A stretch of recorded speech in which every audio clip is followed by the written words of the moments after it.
No more bad government in Nigeria. Nigeria what? The only media that have been consistent speaking against the bad government and for the purpose for reformers. Nigeria what? Yo!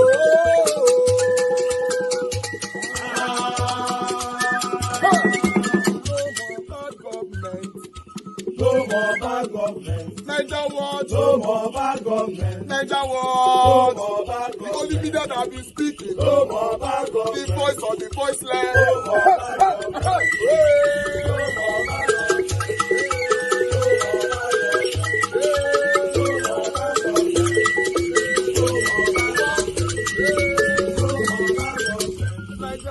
No more bad government. For the poor. No more bad government. Nigeria what? No more bad government. Nigeria what media.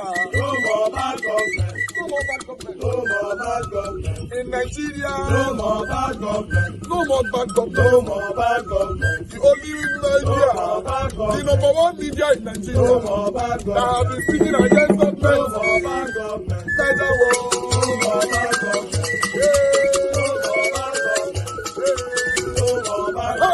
Nigeria what you? The voice of the voiceless. The voice of the voiceless.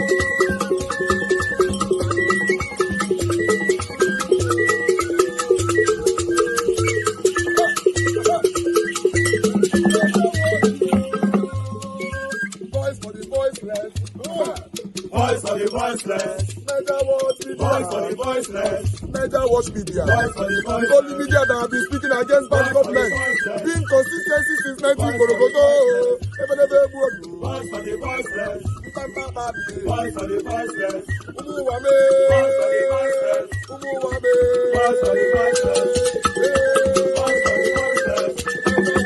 Voice for the voiceless. Voice for the voiceless. Nigeria watch you. We have been seeing all you guys have been doing, and we recommending to everyone in Nigeria, saying that you guys are the number one. Nigeria watch you.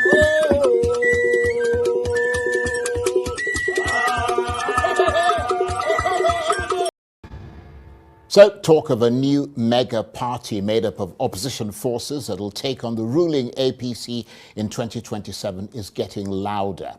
But how can they be talking about merging into one credible super party that can demonstrate the ability to take Nigeria dramatically forward when the two main opposition parties, the PDP and Labour, are mired in internecine squabbles?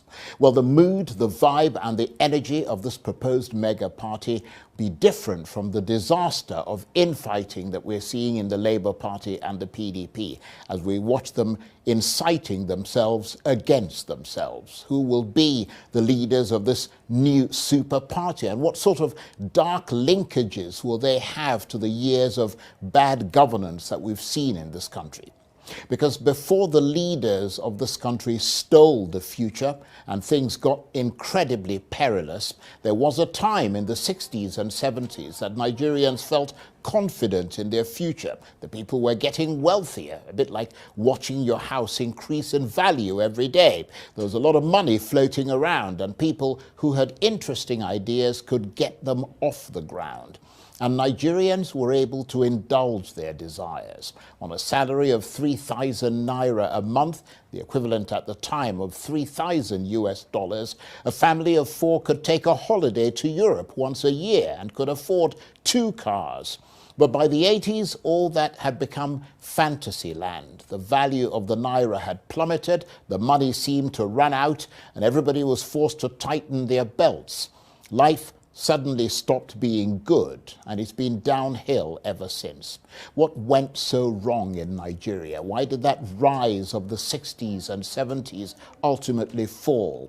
And can this proposed mega merger of opposition parties help Nigerians recreate that era of meteoric economic growth? How can its proponents convince the Nigerian people that they are not once again trying to steal their future? Well, Professor Pat Utomi is a well-known, well-respected professor of political economy, political historian, and former presidential candidate. He's been overseeing this growing courtship between the opposition parties, and he seems hugely enthusiastic about it. And Professor Pat Utomi joins me now in the studio. Forget that these are human beings, and they know Nigeria is a failure as a country, and that their children are about to live in a failed state. But are people responding to this thing that you're saying? Yes. I mean, I'm talking about the politicians. Oh, yeah. I shouldn't be mentioning names for strategy reasons, but we have if you want to call that, a cohort within the Senate, existing senators, significant number of them, who I am in communication with, who say, that's where to go. And so their cohort and the different ones will find a process of then fusing everybody. That's why you can use merger, but it's not like these 5 governors leave PDP and carry all the worms in PDP to what. By the way, there are men that I was involved in almost all of these efforts. I saw them come, I saw them destroy. I mean, I know what I gave to the founding of the APC. I knew where I found that the challenge was coming from. And then I resigned myself at the point where even if what they can do is stop corruption, then we can take it to the next step. Turned out to be the most corrupt government in Nigerian history. You must be a very disappointed man. Are you kidding? I sometimes, I was pretty close to like, okay, look, big man upstairs, you know, I've tried my best. It's time to go. You know, and... well, please don't go. There's still a lot more to do. In fact, the idea of this new type of mega party is, I think, is very encouraging. But the fact remains that we are operating within an environment from which we simply can't extricate ourselves. And that means that there are politicians in power, there are politicians who are recognized in opposition, and they're going to have to be members of that mega merger. And on a practical level, that would involve many members of the PDP, Labour, and all the rest of it.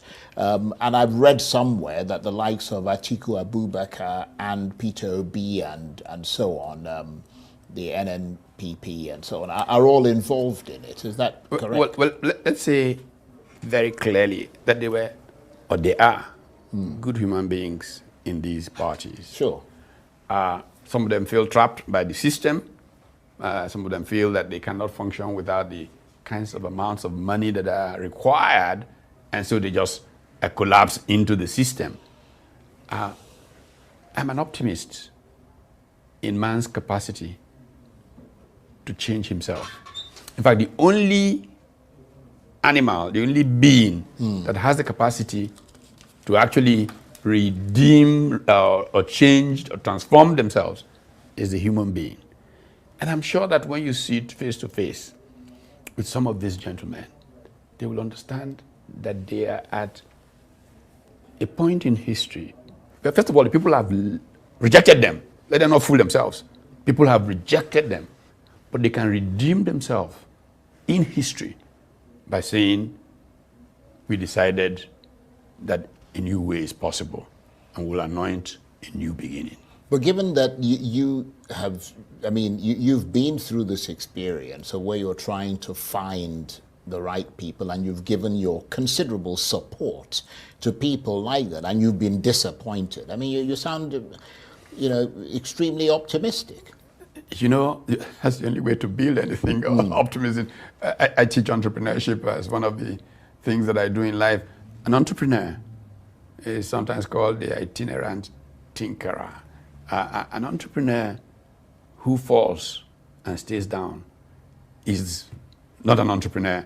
And that's why the Japanese saying is that an entrepreneur is a man who falls down 7 times and gets up 8 times.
All right, my people, I appreciate every one of you. Thank you very much for your time with us.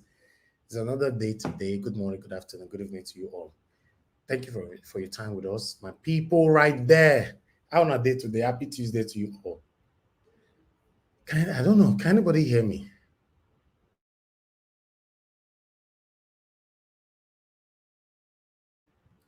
Can somebody just acknowledge my voice? Okay. Okay, good. Thank you very much, Mr. Emmanuel Schultz. God bless you. All right, my people, I appreciate you all. It's good to be back here again. Today is Tuesday, 14th May, 2024. Yes, I would like to quickly move on by acknowledging some of you right there. Mother of all Mommy Diaspora. Thank you very much, Mommy, for all you do. Thank you very much, everyone right there. See, super chat, you're the poor for here. It is the salt now. See my people. Kai, see my people. Super chat don't fool everywhere. Hey, now God will bless you now. Mother of all Mommy Diaspora. Thank you very much, Mommy. Thank you very much, Aga Chris. Thank you very much, Wisdom Lucky. Thank you, K Olugbemi. Thank you very much, Madam Peggy Modi. I appreciate every one of you. Thank you very much, Madam Obi Ashuku. God bless you, ma. I appreciate you all. Thank you very much for the super chat earlier on. I really do appreciate this. Wow. Thank you very much, ma. I appreciate this. My pocket never run dry. Thank you very much, Sabovo Kwongai. Thank you very much for the super chat as well. I really do appreciate this. My pocket never run dry. Thank you very much, Stella Masevedo, for the super chat. God bless you, man. I appreciate you. My pocket never run dry. And love God is my strength. Thank you very much, man. I appreciate you. My pocket never run dry. Thank you very much for all you guys are doing. And every one of you right there on the comment section. I appreciate every one of you. Thank you, thank you, thank you. Messi Omari Gesi XL. Thank you, Great Mind. Thank you, Miracle B, Messi Ayo, Mike Akiambari, Patience Demodia, Patricia Inofe, my dear sister. He's also said, God bless you all, my people. Nena Ogbona, thank you, Gina Emmanuel, Semotai, Emmanuel Chuks, thank you. Samsi Omori, God bless you all, Kingsley Ogira, he appreciate you all, my people. Friday, thank you, thank you, thank you. Sarah Daddy, thank you, my people, right there. I wish I can mention all names because you guys already have loads of comment right there. But let me say thank you very much for your time with us this evening. Now God bless you. Now I'm going to post out a link now because for the past couple of days now, I don't know what is happening. So me being alone on the panel is not comfortable for me like that, you know. So when somebody is here, when you can't hear me, then the person can just continue. A link I've posted, please click on the link, join us here. If somebody can assist me on that, that would be nice. You know, sometimes I need somebody to assist me, and I want to tell my panelists, please, whenever you cannot hear me like that, just continue. Like yesterday, we were having a full panel, and everybody were just quiet for almost 1 minute, and I was not on the screen. You know, you cannot be waiting for me. Please just continue and move on. You know, because sometimes it happens. You know, like I said before, if there's attack like that, it mostly come to me, not to you as my panelist. So it will be much better if you can just move on with the show. I appreciate you all, my wonderful people. Thank you, thank you, thank you, thank you, thank you. Okay, I would like to quickly thank you very much, Mother Patricia. When I say Mother Patricia, I go moderate today. Say, Mother Patricia, make you moderate today. Ah, Mama, now you go moderate today. Thank you very much, Ma, for your time with us. I appreciate it. Good evening to you. Good evening to every one of you. Amazing Grace USA, Upright TV, Peter Ife, and many others that I didn't mention your name. Please pardon me. It's not intentional. I just wanted to know that I appreciate every one of you. Now, God bless you now. But meanwhile, I would like us to move on because I have about 3 articles to showcase here. As you all can already see on the screen what we have for you guys today. But before we go on, let's talk about this pathetic one. Like you can see right there on the screen, terrorists abduct over 500 residents in Zamfara state, sacking dozens of village, killing 2 policemen, 5 others. In case you are not getting that, kidnappers or terrorists abduct over 500 residents. Nigeria happened to them in Zamfara as we are speaking right now. This happened today. Everybody's moving on. When things are happening like this, everybody just move on like, okay, it's a normal thing. It's not normal, man. It's not normal. Things are not going where I'm supposed to be in Nigeria right now.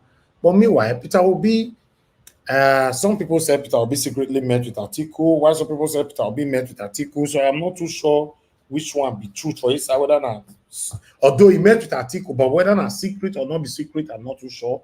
Different article is saying different things, but I would like to take what we have for you guys here. As you know, these men are still planning for 2027 how to remove Tinubu. So they are planning a possible reliance, you know, or rather alliance to remove Bola Ahmed Tinubu. So I'd like us to quickly take the 2023 presidential candidate of the Labour Party, Peter Obi, on Monday had a closed-door meeting with former Vice President Atiku Abubakar and a number of People Democratic Party stewards in Abuja. What was the meeting for? All right. If you want to read more, go to Punch. It's right there. You know, for some of you saying that you'll be disappointed if Peter Obi join Atiku and all that, it looks like it's almost happening. Yeah, it looks like it's almost happening. So I don't know how I go talk for here. Or not say some of us for this our platform for here. When it comes to our own, we not like to talk. With another one, hey, see our voice go for everywhere. We can't have a better Nigeria like that, my people. Anyway, this is another pathetic one here. A Nigerian man who relocated to the UK in 2022 and beat wife to death a year later with stake board is jailed for life. You see, this man jailed for life is not really my issue. You know, my concern is the children. Who's going to look after the children? This useless man here killed the woman, the wife, and now this one they face life. So it's very sad. You see, please, my people, don't engage in anything to do with domestic violence. If you have a husband that is, violent, and just remove love, walk away. Because one day man will slap you today, and you not take her serious. Tomorrow he go kill you. I'm sorry, it might not be all, but yeah, it might happen. So, and although domestic violence is not just on one-way traffic, it happens the other way around as well.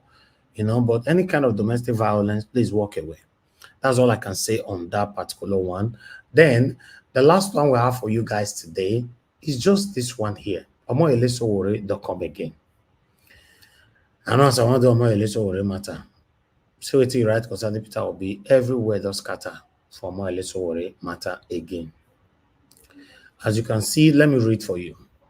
Mr. Peter Obi back at the Special Purpose Vehicle SPV Rehab Center with his elder brother Atiku for the enhancement of the structure of criminality. So now more or less SOWORE, and I write this one just about 30 minutes before I came into broadcast. So it's crazy that this is happening, but I don't know. I don't really know. But for me, my question today, my question to everybody today, if Peter Obi end up forming a party with Atiku, what will be your stand? It's a big question. Yes, it's a big question. I'm asking, when I started, they stole me the verse. I heard they ask on that question. I know say this question now, some of them are not going to come this panel again today. Lie, because this kind of question, you don't want to be part of it. We know now, so when it don't reach that time, you say, I beg, I don't want to talk for this thing. I told you guys before, nobody's sending me love anybody. Me particularly, if Peter Obi form, okay, I will not say anything. I know I make people follow my footsteps. I won't say anything. But I'll talk at the end of the broadcast. I won't say anything. I have my own reason. But I will talk. I'll certainly talk later on at the end of the broadcast. Yes. But it's almost happening. It's almost happening. I appreciate every one of you. I'm going to take calls quickly before we start talking. I posted out a link for those of you that want to come in. So I think if you want to call me, this is the best time. Thank you very much, my people. I appreciate you all. And if you want to call into the broadcast, please call in in just 10 seconds. I appreciate you. Thank you very much, Mr. Shimizesa. Thanks for calling in. Good evening to you. Please talk to us, sir. Yes, sir. May the Lord God bless. May the good Lord bless you and your family. Amen, sir. And all good Niger Watch family. Amen. Because I know that. Yeah. You see, these people, in fact, these people that are ranting in the street, they should shut their mouth up. They should shut their mouth up. What they're supposed to do, they don't do it. They're supposed to go out on the streets, protest, not coming out to the street. If they have somebody intervene them, they started ranting. And I see, and all this content creator. See, I don't see all those things like it don't move me. If you want to do something, Nigeria is suffering. Everybody is suffering in Nigeria. You see, content creator using Nigeria to do comedian, using Nigeria to do content creator. I see, it don't move me. Because what you're supposed to do, the ones is supposed to go out the street, say, no for this, even the kidnapping in Zamfara. I have 500, you say 500, that is a lot. Even as of now, they're supposed to protect him. So what is going on? They're supposed to come on the street protesting. But rather, they're doing all things all together. See, if Nigeria want to get their country back, they have to start doing something. Not going to the streets and condemning Atiku, condemning P2P, condemning this, condemning that. Come on, a country that doesn't protest, doesn't go after their politicians, that country is dead. It's dead. So that's why the politicians are doing what they want, keep doing what they want. Nobody's questioning them. No mercy, nobody is coming out the street say, hey, that I know them. We never agree, we Okay. Everybody's doing content creator. Then, neither was. Let me tell you one thing. Yes, sir. Please, anybody that say if you want to take power from this devil APC, I don't care how you see it. We have to march. Let us stop P2P to PDP. I will connect P2P. We should stop that. We have to march to get this power back to them. I don't know why are we like this? Eh? Why are we saying if P2P do this, you back out? I will never back out. Never. This is what APC did. I take power from PDP. So now, and PDP, I don't care if the P2P and the Atiku meet. So I don't see why people are seeing this thing is an evil. It's bad thing. It's good thing, Nigerians. This panelist, stop saying if P2P go. Go to Atiku, you see it's a bad thing. You should stop that. Let us encourage them to take power from PDP and from APC. If you see what's going on in Nigeria, everything is high side. The kidnapping. What are we doing? What are we saying? Okay. Let us stop that. Thank you. Please, enough of this. Thank you, Nigeria Watch. Thank you very much, sir. Thank you. That is a wonderful one. All right. Madam Origin, thank you very much, ma, for joining us. Good evening to you. Please talk to us. Hello? And Origin, good evening to you, man. Thanks for calling in. Please talk to us. Hello, everyone. Hello, my people, the youths of Nigeria, the ones I come out here for every day. It's a long time I have made this my monologue that says, youths of Nigeria, for you to survive, never be like your elders. And when I say your elders, you know the people I'm talking about. I'm not going to start listing them out. I don't want to forget that. Mama Diaspora, I greet you. Mr. Niger, what you be the last to be greeted today. I greet you, good mama, great mama. Thank you for giving us a son that is not giving us a hiccup or a headache. A son indeed. Rare, there are few of them in Nigeria. Thank you. Please, you're going to start. I think part of what we will need is that you are going to start getting a class for mothers to learn how to raise a son, to raise men. Also, I greet these noble panelists that come here every day,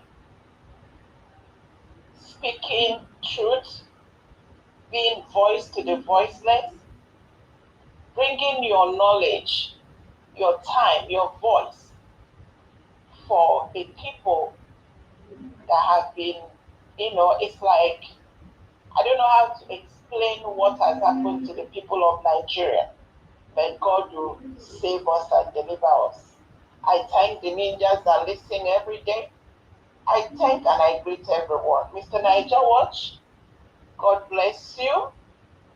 God bless you. God bless you. Thank you for your resilience, your tenacity, your courage, your consistency, your energy, your character, your hot head.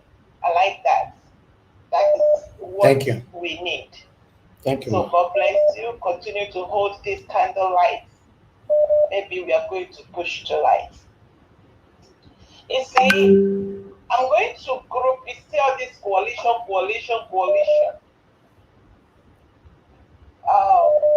I have a name for this coalition, whether it is from Pat Utomi or whether it is from Atiku, P2P, all of them, all the Abego. I have one name for it.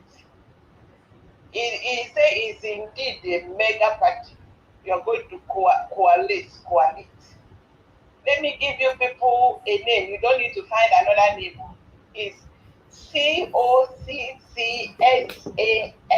L. You see how long it is? That's because it's mega. So it is coalition of, let me remove the other C, I will have said crooked criminals seeking a soft landing. You see, they are seeking soft landing. They're still talking about 2027. Nigerian people are roasting and it's like, hello, can one adult just get up and find solution for the people of Nigeria like now, like yesterday? Has someone just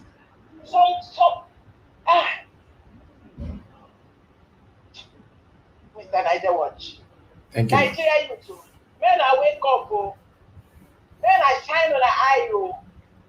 That's all I can say right now. God bless you. Thank you. Thank you very much, Madam Origin. God bless you, ma'am. Thank you very much. Okay, Mr. Ben, thanks for calling in, sir. Please talk to us. Good evening to you. Why I always appreciate good afternoon to you. I just want to say thank you for everything that you do for this platform. Being consistent, showing up every single day. I really want to thank God for your life and for the life of your mom, Mama Diaspora. Nene, I say hello to you, wherever you are listening to my voice. And all protocols duly observed on the platform. My first thing about the presentation is the Nigerian man who went to the UK 2 years ago and buyed his wife. What I must say to people is, if you're tired of a marriage, if you're tired of your spouse, be it your husband or your wife, instead of laying your hands on them and committing any kind of domestic violence, just walk away. Walk away, especially if you live either in the UK or in the United States. Over here, the law works. You get what I'm saying? Unlike Nigeria, where we say if you get your wife, bye, neighbors will come, they will settle now, family will settle now, and I go move on. Over here, it's not like that. Once you raise your hand on your spouse, you're going to jail for that, and go down your record, on your public record, say you commit domestic violence. That's one. And number two, for SOWORE, always, I don't know what is wrong with SOWORE. I like SOWORE as a person, but you need to understand that this is not 1994, where he was doing a Aluta Continua, in Akoka, University of Lagos. This is 2024.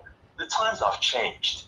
I understand that maybe he's jealous of the kind of popularity that Peter Obi has, among the youth. The kind of, clamor that Peter, and the kind of, how Peter Obi take popular. So already like that kind, like him. So we know where his bitterness they come from every single time. Any kind of jibe because they throw towards Peter Obi, they troll him. I don't understand what they do to SOWORE. I don't understand at all. If SOWORE is missing Atiku, are they enemies? They are not enemies. They used to be in the same party, PDP. So because they now belong to different parties now, they are not make them enemies. If SOWORE is an enemy to everybody, why do you want somebody else to be an enemy to people you don't like? That doesn't make sense. The Nigerian political space is different. It's a very dynamic space. And for a juggernaut like APC, with Tinubu heading that position, and allegedly has bought everything from the judges to the law enforcement. You need some type of alliance to be able to defeat that kind of power.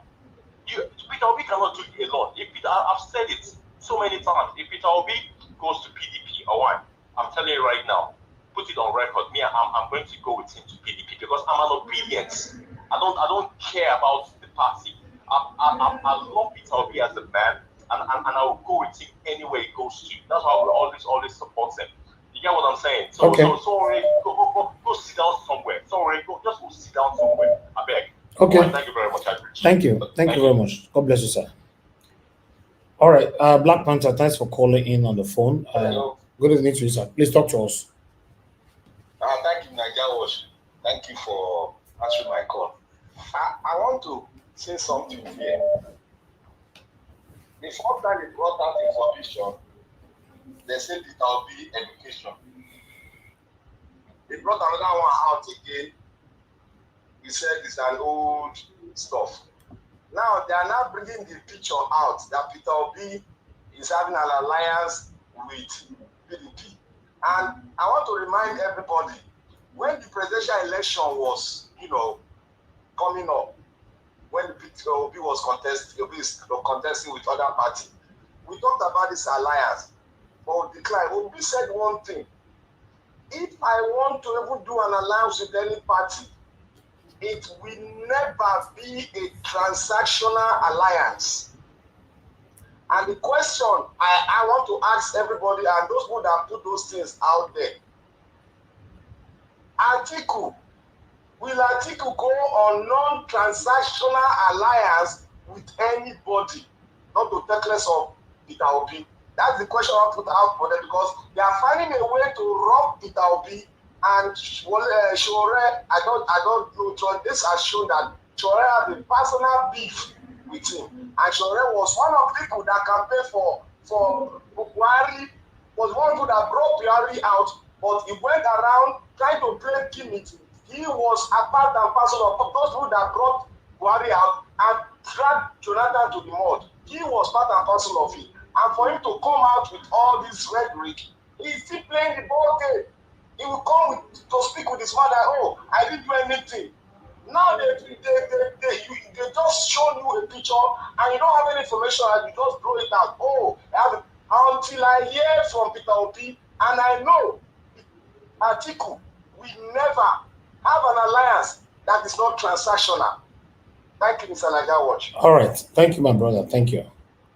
Okay, callers, please. Okay, let me take one more call. Please call any call that comes in the next 5 seconds. I'm not returning anybody's call. If you want to call in 5 seconds, then I'll pick and then I'll move on. Okay, thank you. I missed your call. I tried picking Mr. Emmanuel. Quickly call back. Like I said, I'm not calling anybody back. It's too early for doing that. You have 5 seconds. Thank you very much, Madam Luke. We can see you on the comment section. Thanks for joining us. Good evening to you, ma. Thank you, Ola Adewale. Thank you, CTV. Thank you very much. Many of you right there. I'm gonna go bless you now.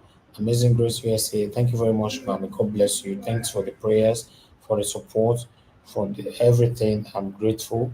Thank you very much. Okay, let me take this call quickly. Good evening to you, sir. Thanks for calling in, Mr. Oscar. Please talk to us, sir. Hello? Hello? Yes, sir. Good day, my brother. Good afternoon. Good evening, sir. Good afternoon to everybody in the comment section, for those on the panel also. Let me first talk about the guy that killed his wife. Just like you said, who is going to raise the children? And you gave him a good label, a useless man. You know, my heart goes out to the children. Yeah. I'm just going to make everything brief. The second issue is those kidnappers that kidnapped 500 people. And Nigerian government will just fold up their arm. They are not saying anything on the security of the country. They are not fixing the major federal roads. They are now going big time to embark on this Lagos-Calabar highway, what I call stakeholders jamboree party, you know, creating money for themselves. Now let me go to SOWORE. You know, I've always questioned SOWORE's motives. What is his beef with Peter Obi? Peter Obi is not the president of Nigeria. You know, he should focus on the president. Let's see if they're gonna turn things around. You know, but he keeps hitting on Obi. Probably out of empty. I mean, SOWORE has been out there for a long time campaigning. Obi just came on the scene as the heart of the people. So that could be a factor. Now, Obi meeting with this guy, is it possible? If it's possible, let's not jump the gun. It could be for strategic reasons on how to fight the opposition. Obi is a principled man. I don't think he's going to go out there to sell himself short in forming coalition. If he forms a coalition, he knows the disadvantage. What about his followers? You know, anything he has to do, he has to come down, talk with his people, the people that are following him, before they can sanction if he has to form a coalition or not. If he's going to form a coalition, it still has to be P2P with that's what the people know and nobody else. I raise my submission. Thank you, sir. Thank you, Mr. Oscar. God bless you, sir. Thank you. Okay. Thank you very much, my people. Can we just move on now? You know, okay. I think Mr. Emmanuel. Okay. Mr. F.A., thanks for calling in, sir. Please talk to us. Yes, I can hear you. Please go ahead. Good evening to you. Okay. The reason why I got because of sometimes for this platform, like that was the official platform. Sometimes if we fire show already, some of the supporters they could installate. Okay, now they're not doing this already do. They're not the TR now. Should they're not the TR now. No problem. So thank you. I just want to call you because of this, because that show already. There's no time that man will be a president of Nigeria. There's no time because of because of this character. You will know somebody else he has to go and start a council. He will not be our president because he's too jealous. He doesn't know how to talk. He's there's very mannerless human being. Somebody with obey the business, and then even if we talk about a personality, in terms of everything for life, somebody go they talk to people, they use to be the lens. Sir, this is the reason why I just call. All right. The support I on the list now. Not be tomorrow that the fire round. Thank you, sir. Thank you. Thank you, my brother. I appreciate you. Thank you. Okay. All right. Let's move on. Mr. Manuel, if you want to call in, if you are listening to me, please call in now. You know, I don't know if you are listening to what we are doing here. Go ahead, Mr. Manuel. Good evening to you. Please talk to us. Thank you. Yeah, Mr. Good evening. Thank you, sir. To me, Mr. Obi made a perfect choice. A very perfect choice. Sir, Mr. Najawas, Mr. Obi knows what to do. He knows what to do. Because I think the problem there now, I did the research to see the problem now. God forbid, if Obi Atiku miss it in 2027, the part Atiku will be able for Atiku, Obi will now need to wait for 3039. Because after that, we'll be able to there's nothing about that. So it's going to be get to lose it. Hello? Yes, go ahead. But 2027 is going to be get to lose it. Whoever 27 is going back to the north. So I supported Obi going back to Atiku. But that is the only way they can take power. We should not be emotional about that. After all, Obi was deputy to Atiku in 2029. I mean, so let me ask you, sir. Let me ask you, if Peter Obi have to make an alliance with Atiku, who will be the presidential candidate amongst both of them? Okay, exactly. We will be the one tenor because South have been their fourth tenor. We will be the one tenor to when 80 years. We will be the one tenor. These are politics. You have the government is the constitution. We will be the one tenor. If they are going to so be take the ticket. We need the one tenor to balance the 4 years to make 8 years. We will be the one tenor. That's the element about it. We should not be. But you didn't answer the question, no. Are you saying that Peter Obi should be a vice for Atiku, right? Personally, if it will be good, I think it's age. I believe that Atiku not about 4 years. After Atiku left, maybe 4 years, we take over from there. That is the source of Obi getting power. Say, just go direct with Labour Party, my brother. Okay. Okay. Thank you, sir. Thank you very much. My last call for today. Good evening to you. Man, I love God is my strength. Thank you very much, man, for calling in. Go talk to us. Yes, we can hear you, man. Go ahead. Thank you, man. My normal call now, one I sit down for the house. Good evening, everyone on the platform, comment section, and Mr. Najawas, how are you and your family? I'm fine, man. Thank you.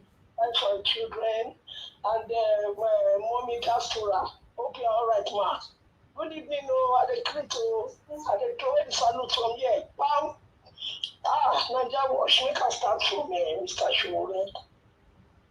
You see, 1999,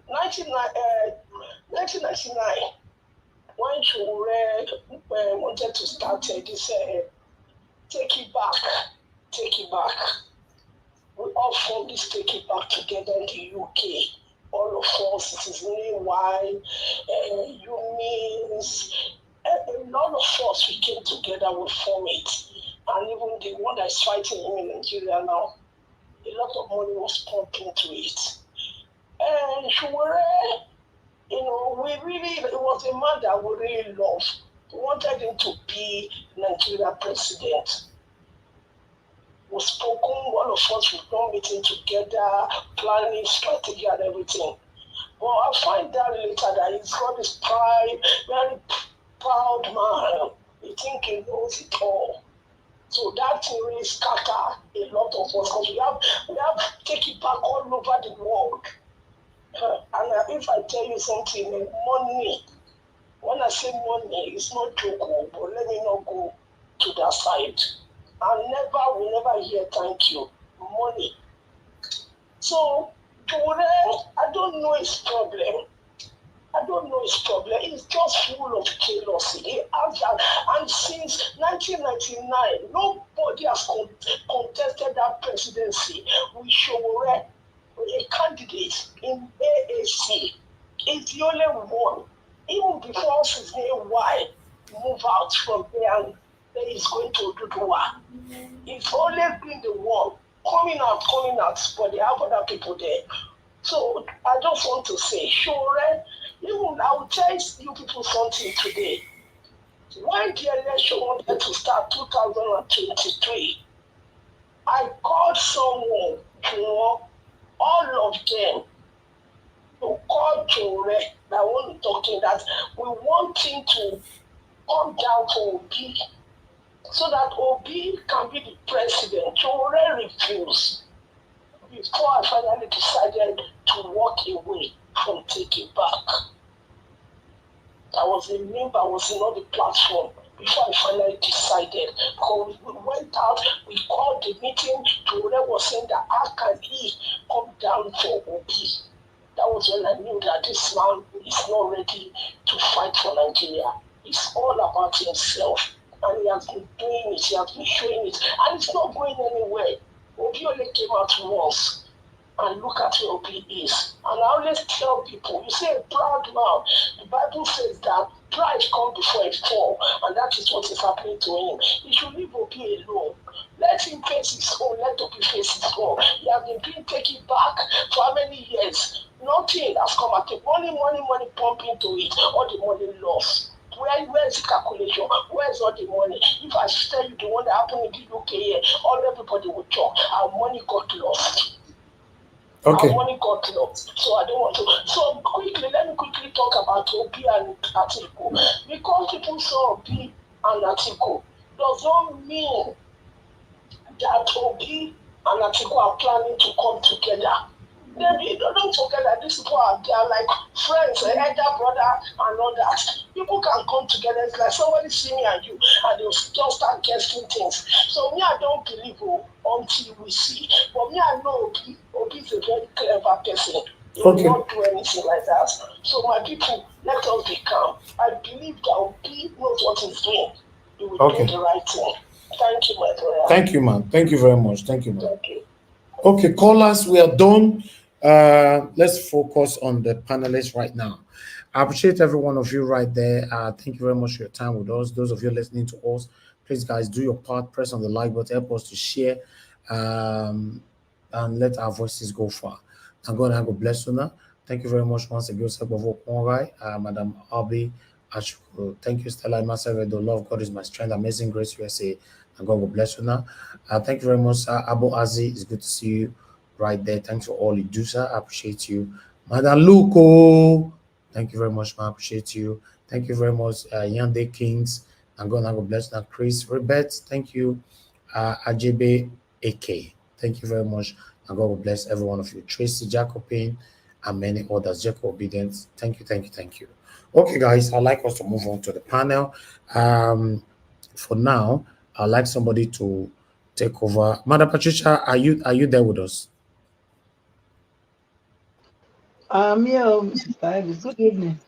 Good evening, man. Thank you very much. Thank you for your time with us. Good evening to you. Please, I would like you to talk to us 8 minutes.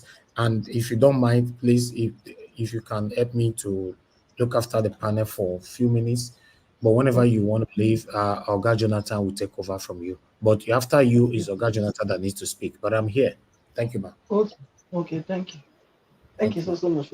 Yes, thank you. Good evening, everybody. And welcome to today's broadcast. Thank you for being who you guys are. Always keeping this platform going. Please click on the like and share button so that our voices can go wide and near. Thank you in advance. And also for those that have already super chatted Mr. Ellis, your pocket never run dry. In Jesus' name. Mommy Diaspora, good evening to you. And then my special thanks goes to the panelists who always are here using their time to do justice to whatever topic that is raised here. Thank you so much, every one of you. Yeah, Showore has his own I think he has a problem, It's yeah, like many people have said, I think he's jealous. He's a jealous guy. That's what is wrong with him. Because though I like him as a person, but I don't like his approach, the way he deals with things, the way and manner that he handles issues. That's what I don't like about him. Yeah, I would have loved a young man, with a better ideology, to take over the realms of Nigeria. It would have been a great thing, because I believe our problem also is one of is this age factor as well. Nobody uses their look at. I mean, it's only America and some other places that you see people that are over 70 or 80 still running for presidency. But if you look at most countries these days, their presidents or ministers, state ministers, they are between 50 and down, so not those outdated ages, so yeah, we need a young fresh blood, people that can do the job, not somebody that is goes to a conference to go and represent his own nation and is sleeping there. So he gone there to sleep, he's not hearing anything. The next thing he knows is, is that he's selling out the country, signing every paper they bring to them. So we don't need such. We need people that are as young as Showore, honestly, but only that his own way of handling matters are not really what I would say will lead him far.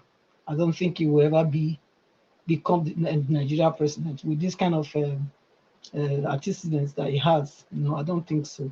His skill of the the skill of communication, he doesn't have it.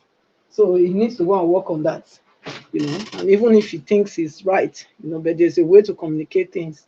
So he doesn't have it, and I don't want to waste my time on talking about him. Yeah, the Nigerian man that beat his wife to death. Oh my God, did he got there? How did he get there? It's a shame that this happened. Honestly, my heart goes for the children, and also for the lady that's just, he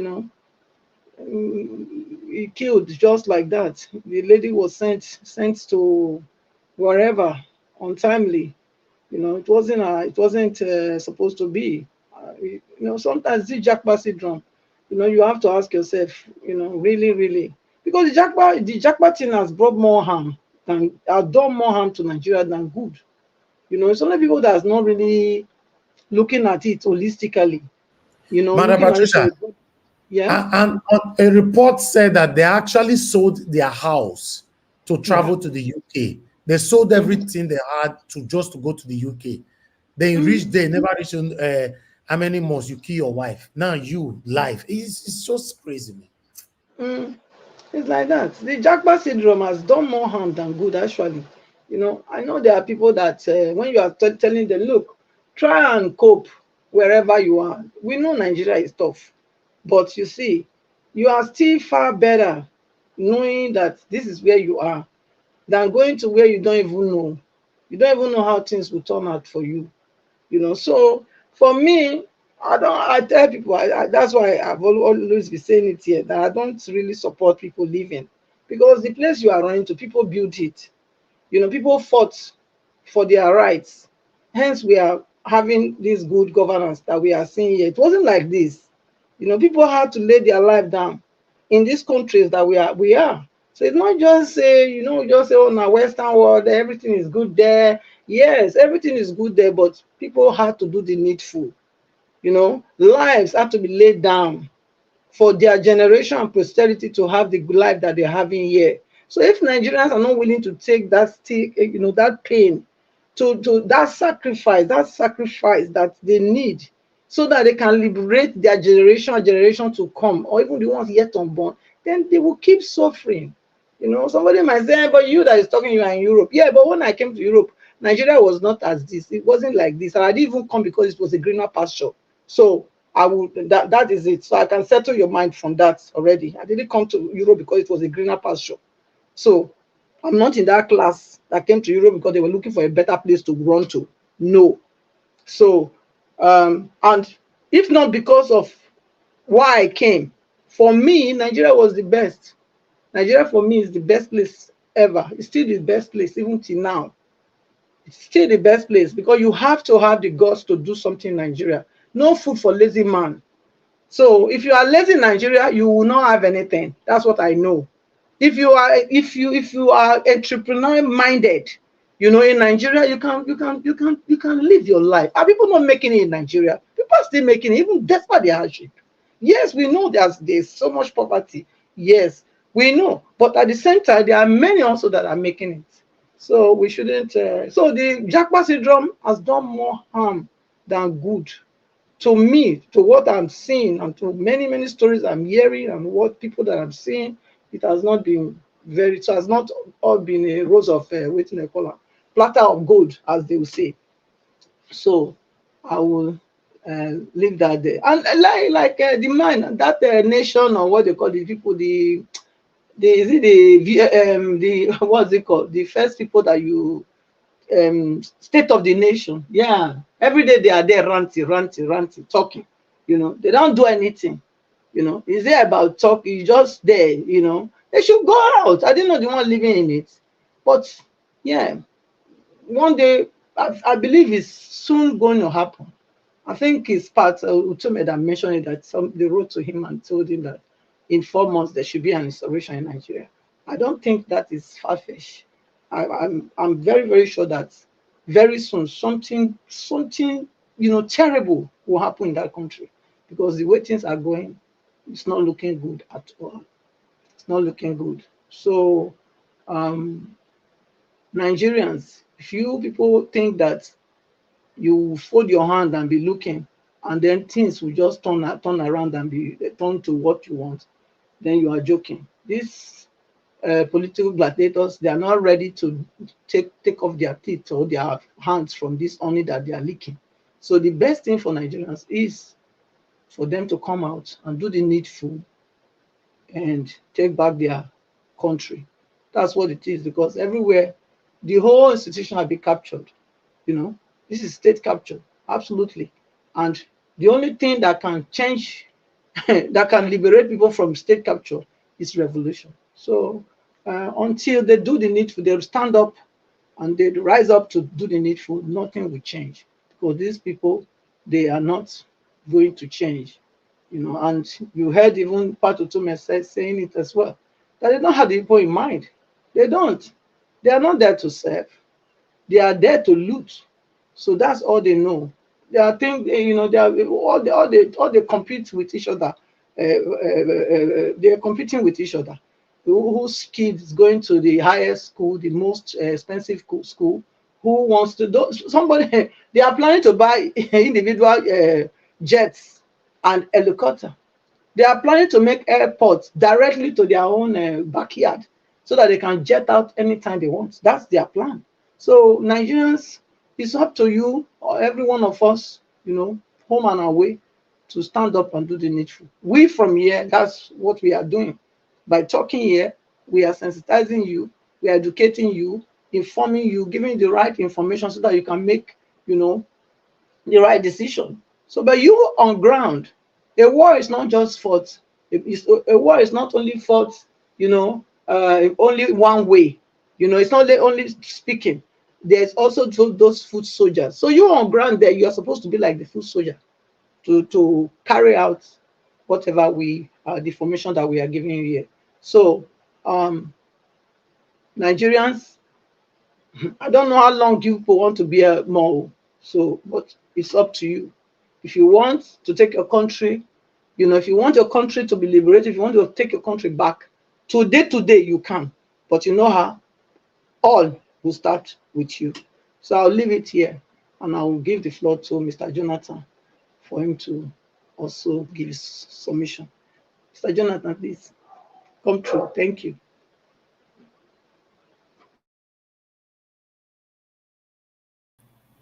Hello?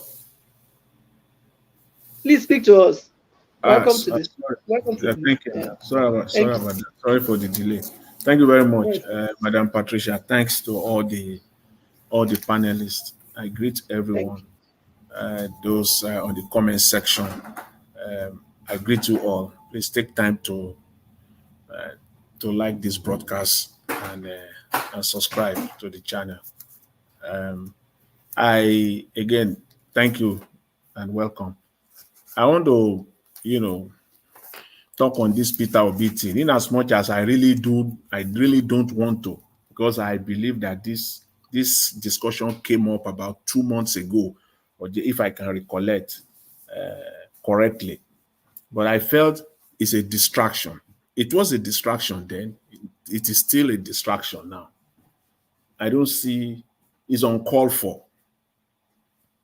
It's very, very uncalled for. Mr. Peter Obi have stated severally that he's not desperate to be the president of Nigeria.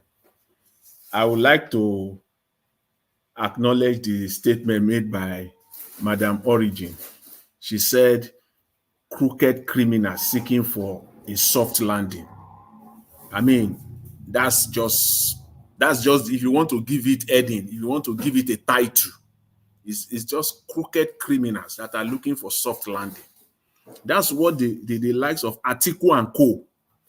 When you see the names of politicians like Sule Lamido popping up, you see the names of Saraki popping up, you see the names of the former governor of Zamfara popping up, you better take a cover.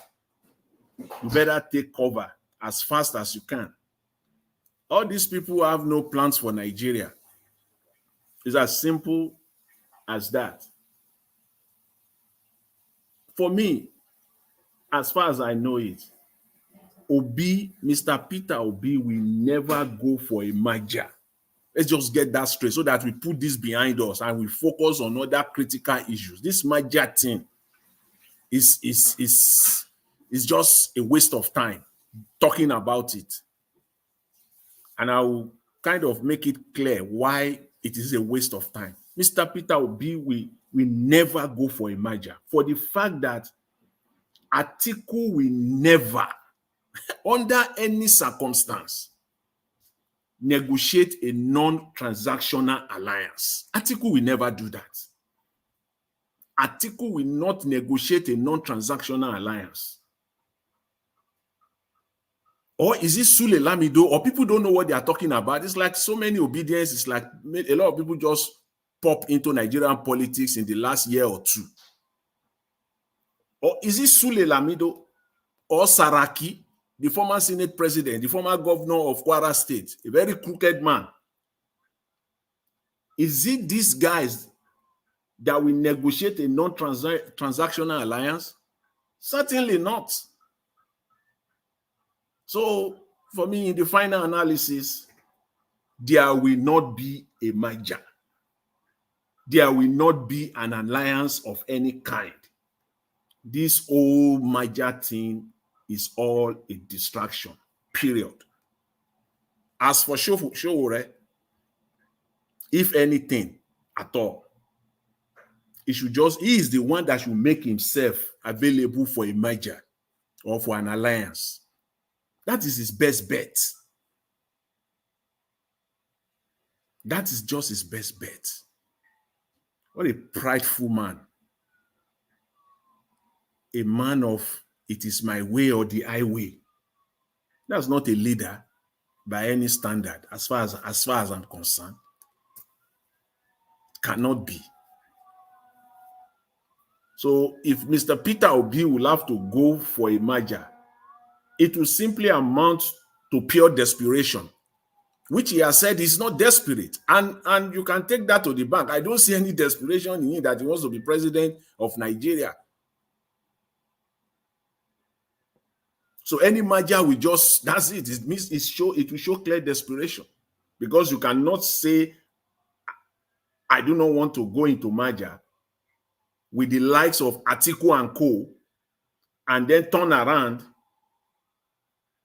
and say you are not desperate. No, you can't. It's not. It doesn't add up.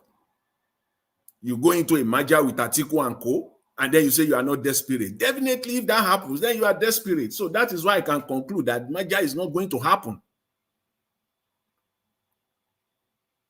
Because let's get it straight, and let's make no mistake about it. It will take a desperate man to go into an alliance with the likes of Atiku and co. It is only a desperate man that will do that. And Mr. Peter Obi has said repeatedly in several fora that he is not desperate to be the president of Nigeria. How do you want to square it? Please tell me, where do you want to start from? You will sit down with the likes of Atiku and you will say it's not going to be transactional. How? Are you kidding me now? Do you think we're in 1999? That when Nigeria, doesn't know anything at all, as per politics, people don't know anything at all. This is 2024, after almost quarter of a century of this thing they call democracy, this rubbish, this nonsense they call democracy in Nigeria. So you will say you want to work with the likes of Atiku, and it will not be transactional. That any group of people, individual, I think that person must be out of his mind in the ab initio. How? Saraki, you will go into an alliance with Saraki, and it will not be transactional. You will tell me how you will not end up with when you talk of mediocres, the mediocres also have class. There are grades of mediocres. Grade 1, grade 2, grade 3. Atiku and co will give you grade 1 mediocres, the top class mediocres. That's what it will give you. It will offer you and Saraki. The likes of Yaya Bello, those are the people you will see. They will end up being ministers. They will end up being head of parastatals and agency. That is what the likes of Beta Edu will be a child's play. You don't need anybody to tell you that. If you are waking up in the middle of the night, 3 a.m., and you are hearing this, you should just shut it off and go back to you and have a good sleep. It can't work. That is why what Madam Origin said just fits in perfectly well. These are crooked politicians. They have found in Peter Obi a man that they can use to get Nigerians to accommodate them, to get Nigeria, especially the youth, especially the obedient group. And they found a man like Peter Obi and to use him That's just it. So this merger thing, I'm sick and tired of it. It's not going to happen by any means, by any shot. It's not going to happen, because at the end of the day, when Mr. Peter Obi will sit down to negotiate, it's going to be transactional. It's going to be, even if Mr. Peter Obi is nominated to be the president of that merger, it will still be transactional. 30 seconds left. Yes, thank you. And the presidency will have been tortured, or punctured rather, from the beginning. So that's just what I want to say on this thing. I would just implore, fellow Nigerians and, progressive, those of us people that are looking for a good Nigeria, to just shun this merger thing, put it in the back burner, and let's just move forward. Let's focus on the real fight, the movement for a good Nigeria. That's what we need. I will leave it at that. Thank you very much, Madam Patricia. Thanks to everyone. Thanks. Thank you again, Mr. Jonathan. It's always a delight to hear your submission. Thank you so much. The next person is Tiobala. Tiobala, good evening and welcome to the brokers today. Your time starts now. You have 8 minutes to do your submission. Good evening. Can you hear me? Yes, very loud and clear. Okay, thank you so much. Okay, thank you. Yeah, first of all, I would like to thank everyone for making it a day, for the good work each and every person have been doing over time. I think it's a great one. We are hoping for a better Nigeria. I would like to start by saying there is a big problem in our society. There is a big problem in Nigeria currently, because the world is thinking advancements in all areas of life. We are still fighting with having the process of having a good leader or our political system. I think it's very, very bad. And again, I will, regarding the mergers of all these political parties and all of that, I think Niger World actually played one video today, done by MC Edo Pikin also. Going from history, with our situation in Nigeria currently, or what has been happening over the years, it will be difficult for any political party to take power from these oligarchs or whatever you call them. It will be very difficult. And why? Because the system is not built for the people. If the system was built for the people, where people can really make their choice, we have a good electoral system, I would say there is no need for emergence. There is no need for that. But with the current situation right now, I think there is need for Peter Obi to merge with anybody. But Mr. Evis asked one question: who is going to be the presidential candidate and all of that? Me, I have additional comments. We are talking about 2027, emergence 2027. People are dying on a daily basis. People cannot afford to eat. People are lacking food and other amenities in the society. 2027, are you trying to let us know that we are waiting to 2027 before things get better? It's really painful for me to be discussing 2027. Meanwhile, we don't even know what next year will look like for the life of Nigerians. I wish Nigeria can just come up now on the street. Okay, fine. I'm not talking about violence or anything. Let's be demanding of one particular something. If one, maybe a constant electricity supply for the whole nation, then let's have that kind of demand.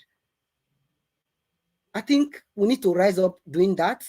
And again, this also make me to have an additional comment regarding if what we are hearing is true, for Peter Obi meeting with Atiku Abubakar, it will show that he does not believe in the power of the obedience.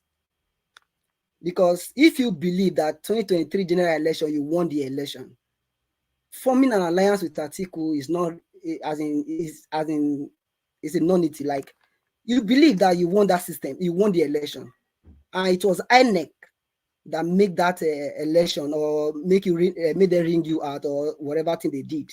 Why can't you fought or work towards having a good electoral system? That should have been the goal, not just major. Doing this major of a thing is an indication you are not telling me. I don't know about that initially did not win that election. That is my own belief, because in my own opinion, if the obedience, what they did in 2023, came up with such a massive figure, even the allocated one, the 6 million or whatever, can come up with that. Why can't you work on that, on the electoral system that should change your votes instead of merging with all those other persons? Like I said before, I believe in the person of Peter Obi, whether in PDP or APC. No, I cannot use what anyway, it doesn't matter. What matters in essence is the person. Is the person. Because I remember during the 2023 general election, I was opting for two persons, Peter Obi and the person of Yemi Osinbajo. Why? Because I believe these two persons, wherever the pendulum swing to, at least something good is going to happen. And they have the idea, they have the whatever, but Peter Obi left the PDP. I followed him to anywhere, to the Labour or wherever. But now, going to the 2027 general election, for me, I'm not in for that. What I'm in right now, whoever is the president of the nation right now, whatever things anybody can do just to make this nation better, that is what I'm after right now. That is what I'm after. These measures of a thing, no. It's something that I myself did not buy into. I want to speak regarding the insurgency really happening in the north, whereby they kidnap such number of persons. For me, I think those persons, those leaders or the governors and all of that in the northern part of the country, as in my own opinion, they are responsible, as in they have hand in this issue of insurgency. At least, not that the certain part of the country is safe, but at least we have never seen a case of such that you kidnap 500 persons, like whatever, in a state where you have governors, in a state where you have security. I think the people in charge, they should go and ask questions. They should go and ask questions, or they should call this governor for questionings, because I see no reason why that one is going to happen in a sane society, in a sane environment. Most importantly, I also want to use this opportunity to also ask some other of our panelists questions, because over time, this is a person we have, see, whether we like it or not, like what Mr. Jonathan said. See, in every rumor, there are some elements of truth in it. For me, I believe in Peter Obi. Anywhere you go, I don't care. But there are some persons who are always on the internet, labanshing different political parties and all of that, PDP and all of that. But what will happen if Peter Obi, that we all clamor for, now go back to PDP? Is it that we are going to abandon him? This person we claim that is our messiah or is our person that is going to rescue us? Sometimes I will just advise everybody, irrespective of the political party, let's look at the persons. It's very important. The person, but the clear heart, the intention of an individual. Yeah, that is just it. But going forward, I just want to find, I want us to talk about how we are going to rescue that nation. Because 2027 for me is too far. People are dying on a daily basis. Hunger everywhere. Thank you. Thank you, Mr. Teobalo. Thank you so much. Yes, we have to rescue Nigeria as ASAP. We can't wait till 2027. Hunger is truly everywhere, and Nigeria must do the needful now. Thank you. Give us a mandate. Are you available to talk to us? Go to or before Black then, I'll come after him. Okay, let me just say thank you to Madam Amazing Grace for supporting for the super chat she gave to Mr. Heavis. May your pocket never run dry. Thank you so much. We appreciate all your contributions. Thank you. God bless you. Okay, Mr. Blackbutter, come through for us. 8 minutes now. Good morning, good afternoon, good evening. Thank you. How are you doing? Well, thank God. Welcome. You nearly offend me today. Your submission offended me today, but I'll tell you where to offend me. I want to thank everybody. I want to thank the owner of this platform, Mr. Nanjawo. Thank you for doing a great service to humanity, because what you are doing it for humanity's sake, because a replica of it will happen somewhere, and people will look at this video and look at the processes you went through, and they will now do what? They will now go through the same processes. And I want to thank Mom in Diaspora for being our backbone, for being a great woman, a great mother. I want to thank all the mothers there. What an awesome Mother's Day you had. I love you all. And I want to thank all our speakers who have spoken very well. I want to start from this. I must be very frank today. I was angry. The reason why I'm angry, I will make it known. But I'll start from here. You see, the understanding of the Nigerian situation, you need to sit down and make enough research. Research in terms of knowing the Nigerian politicians, knowing what the people want, and knowing the way we have done it, and knowing the situation and postulate a different pattern, because you need to get the power first out of their hand before we start saying all the sweet words. Nigerians all over the world have postulated solutions to various problems, and they've succeeded in medicine, in science, in networking. You can name it. In agriculture, you can name it. Manufacturing of, you name it. A lot. We have been excelling. Why are we not excelling in our country? It is because we have bad governance. And it has been a build-up from the day we got independent to this present day. We refuse to check it because most of us have been looking at our tribe rather than looking at the nation.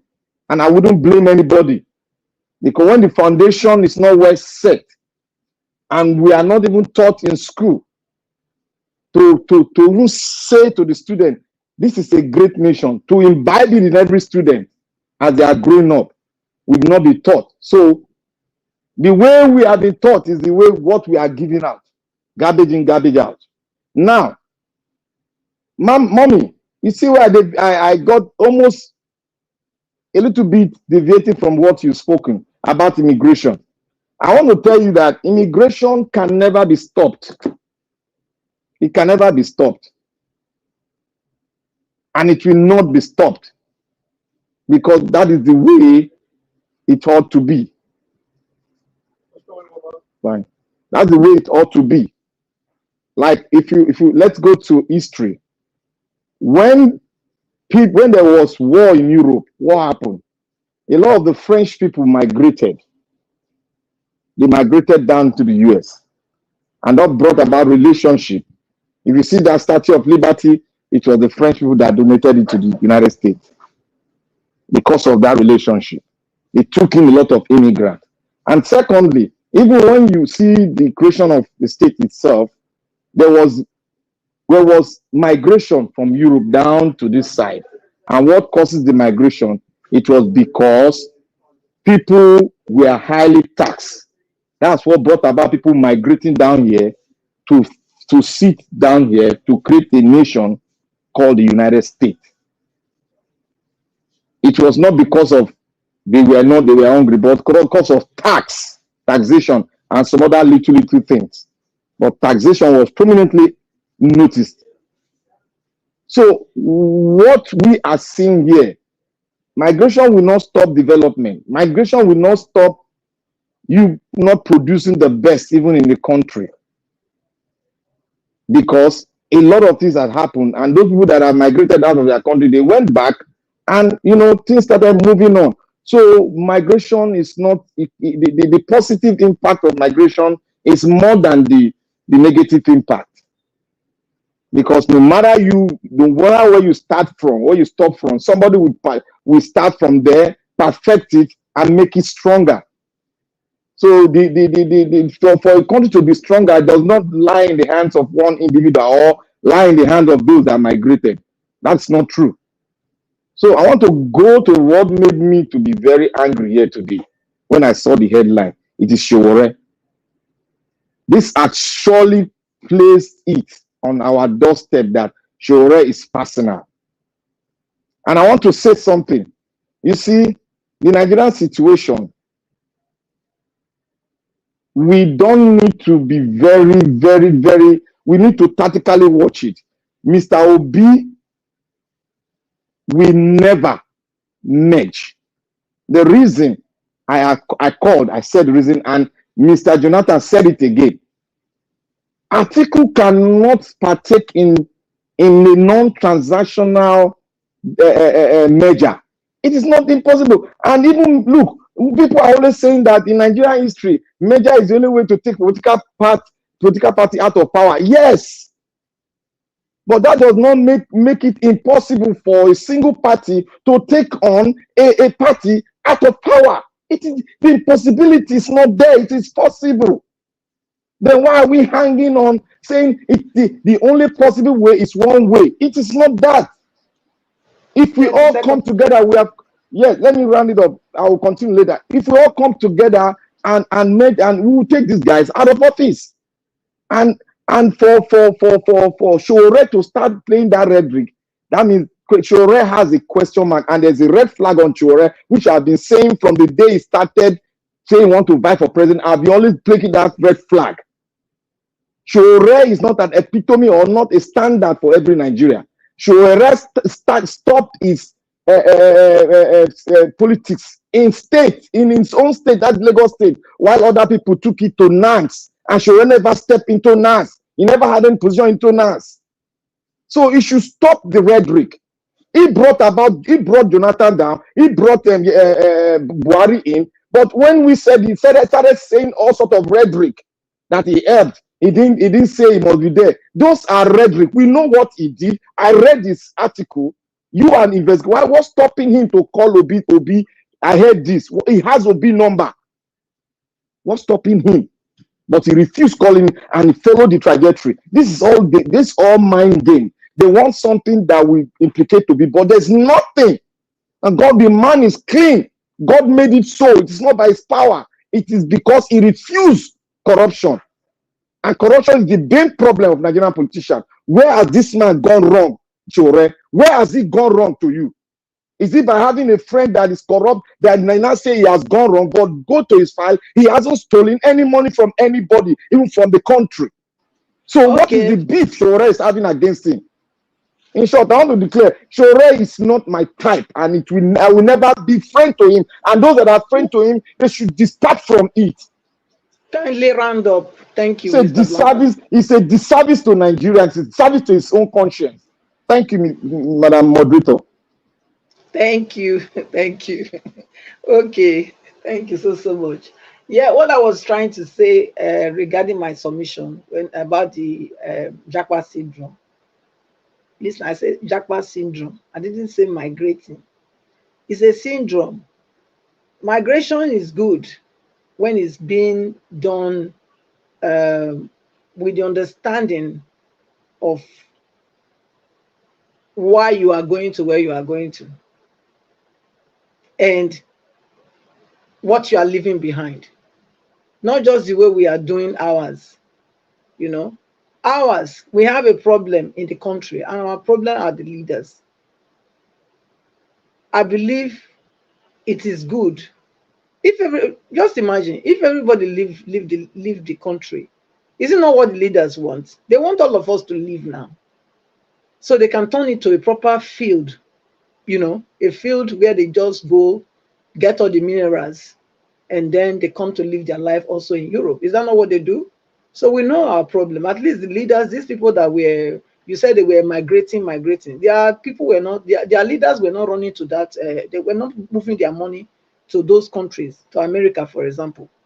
They were not moving their money. The French people were not saving their money in America. The people in the government, they were saving in the country. But ours is contrary. Our leaders steal our money, lose our money, and take it to these countries. And yeah, we want to come and also make ourselves slaves to where our leaders come to spend our own collective patrimony. I don't think it's right. We should try and stay there and build our country. We should try and find a way to digger it with them. That's my stand. Thank you. Who are you ready now? Mr. Give us a mandate. Can you speak to us? Can you hear me? Yes. Can you hear me? Yes, thank you. Okay, thank you very much. Greetings to everyone. Thank you. Analysts and everybody, greetings to everyone. Greetings to the comment section, everybody out there, greetings. Well, thank you for doing this again today. I may probably not have much to say. When we come to the issue of SOWORE, I just think basically is the issue of jealousy and all that. But you know, one thing is, we can probably not continue on this trajectory anymore. We know who he is, and I probably don't want to give him any mileage because I don't think what he's doing make any sense for me. Now, when it comes to the issue of Peter Obi merging and all that, I think when you think about merging, the very first question you ask yourself is, who are you merging with? Now, after the election, Atiku left the country and went to Dubai. And he'll probably be there again for another 4 years, only to return again to come and contest for election. The question you want to ask yourself is, does this man truly care about the people? Does he truly have empathy? Does he have compassion? Does he even truly have love for the nation that he was once a vice president of? Atiku, Mekano, do you truly love Nigeria? Because that's the question you want to ask yourself. Does Atiku truly love Nigeria, as he says, as he's portraying to do? Which I think he doesn't love the country. You just contested the election. You didn't win. We know who the winner of the election is. And the next thing is to jet out of your own country and go and stay in another man's land, Dubai. And there you now even see his surrogate, Dino Melayo, joining him there with all of the allegedly looted money from our country to live in the property they bought with our money, allegedly. Some of these things may not even be allegedly, but because to respect the channel. Someone like Dino Melayo, you can't tell me that the vehicles are parked in his garage were bought with his personal money. Those are stolen money, looted money. When it comes to the issue of people fainting in the floor of the house, Dino was the one that started it. If I'm correct, he was the first person to faint on the floor of the house when he was to be prosecuted or questioned. Now you see the man from Adamawa. You care about the people. You went different places campaign for the election. You lost the election and the next thing is to jet out to Dubai. If the people of Dubai didn't build Dubai, will Atiku have a place to go and to go? Maybe he would have come to the US or go to the United Kingdom. But is that how people that actually have love for their nation behaves? Maybe I'm the one not saying the right thing. But for me, I don't think people like this truly love the country or the people of the country. These are men that are just hungry for power by all means. They either get it or nobody gets it. And that's what plays out in the last election. Peter Gregory Obi was on PDP. So how difficult will it be for Atiku to step down, seeing that Peter Gregory Obi has the technical know-how of how to govern the country? And I'll say this again here. For every problem that the country faces today, Peter Gregory Obi has a solution for it. Even the ones they are creating. For example, the issue of the highway to fraud. He told you what you can do to open up the economy of Nigeria. Dr. CM gave us a wonderful and sterling analysis of the roads that we have in our different geopolitical zone, and if you open up those roads, what it will do to the country. So for me, I think Mr. Peter should probably manage his expectation, because if this guy did all he did in the last election, are you sure that this person is not hungry for power, saying, "No, I have to be there," like the one that they have currently? The criminal drug baron that stole the last election in connivance with the INEC people. These are men that just want they want their name. They want to be referred to as ex-presidents. They don't have the love of the nation at heart. They don't care for the nation. The EPL saga, the EPL fraud going on when it comes to oil blocks in Nigeria and the oil thing in Nigeria, which I have said sometimes ago before Mr. John brought it out here. You know what Tinubu has done in the past few months that he became president with the oil well of Nigeria? For me, Nigerians, at some point, I may want to tell you the honest truth. Getting these people out of power by ballot may not even work. It will have to be done the hard way. And that hard way, you and I know. So these guys are just, for me, they are not ready. Atiku does not love Nigeria. He does not love the people of Nigeria. He's just there for just for his own selfish ambition. Like you have the criminal drug baron today.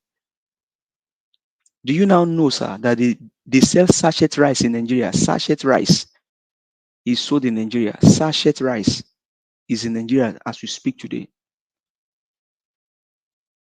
That is how degrading, that is how bad the country has become. Sachet rice. People are finding their numbers. And when you talk about people leaving the country and moving to, madam, if the country is better, you and I will not be where we are today. For me, I don't blame people leaving the country. I was in Nigeria about 2 or 3 years ago, and I told my family, if I have the willpower, I have with the willpower, I have my private jet, and I can pack you all of into the US today, I will do it. Because the country is just, it's not get. I told you a story of an 8-year-old boy, after taking a deep thinking, told the mother, "Mommy, there is no hope for this country anymore." An 8-year-old boy, after taking a deep thinking, told the mom, "You and I, we are maybe in our 50s, in our 40s, in our 60s, 70s.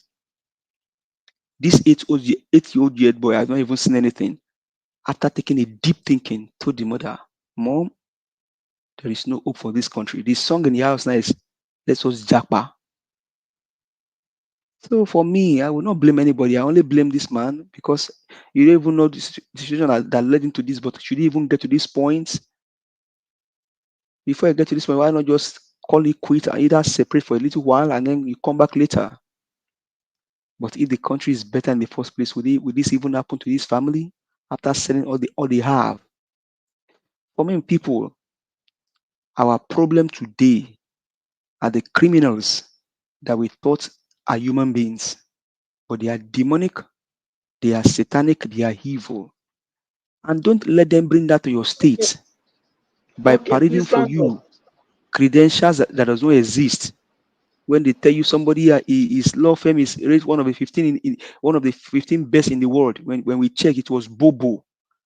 Checking credentials now, some things they told us here are not even true. How can you lie and you want your people to vote for that same people? Why will you tell lies? Governance, man, people are wicked. And ever since that thing happened, you don't have their voice here for the past how many days now? Please round up. Thank you. Thank you very much, madam. Are you the mic? Edo people, Barrister Olumide Akpata for your governor. Do all it will take to put Akpata there, because he span into the palace of the Oba of Benin. Thank you very much. Are you the mic? Thank you so much. Thank you for your great submission.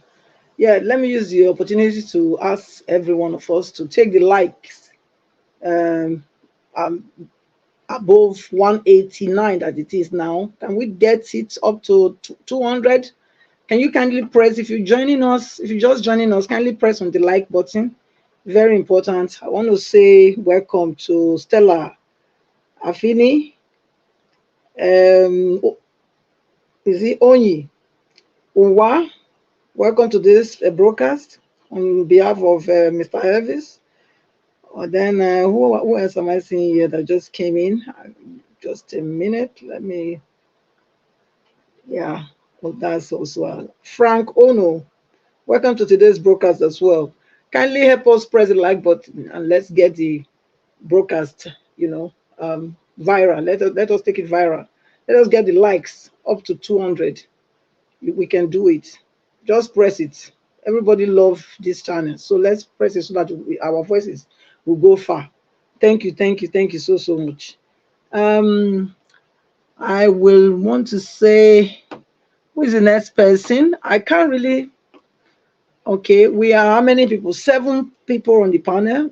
The 7th man, can you please just speak? The last man that came in. I can't see your name. Okay, thank you, Mr. Emis. Yes, Abdul, Mike M. Abdul Malik. Please come through for us. You have 8 minutes and it starts now. Thank you. Yeah, good evening, everyone in the panel. It's a privilege to be here again today. Let me go for this Peter Obi, SOWORE accused Peter Obi secretly meeting to Atiku. For me, it's not secretly because it's open. It's everywhere on air carry it. It's not secretly anymore. What I see is that SOWORE is jealous Peter Obi and ethnic bigot. There is nothing much. I read that yesterday. Peter Obi met with Atiku. They discussed about the situation in Nigeria currently, about the hardship. I read it yesterday about the hardship and the kidnapping and depression of the Naira, what is going on currently in the country. That is what they discussed. They did not even discuss anything politics. Because I go through it yesterday, not even today that it came out. What I see, Joshua is like jealous to Peter Obi and ethnic bigot. There is nothing much because Peter Obi is not enemy to Atiku, and Peter Obi is not a figure to any that is not position, is not any position, is not holding any position currently in Nigeria.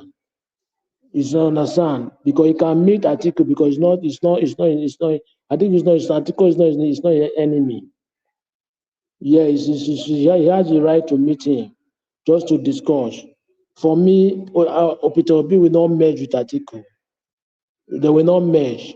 They just discuss about the hardship of what is going on in Nigeria, currently the situation in Nigeria. That is what they discuss. They don't even discuss anything politics. The other one, this Zafara resident that terrorists kidnapped 500 and killed some policemen. You see, I made this comment last 3 days, right? That before 1 week or 2 weeks, you will hear another story, either adopt students or kill people from somewhere. And it happened today again. Why can't Nigeria government declare war, send their soldier to Zafara, as they send soldier to Delta State Okwama? Because they kill almost policemen there, which is Nigeria force. The same thing they did to Okwama in the Delta State. They sent the army troop to there to buy people there. But now they buy people in Zafara now, police force. Why they can't send Nigeria troop there?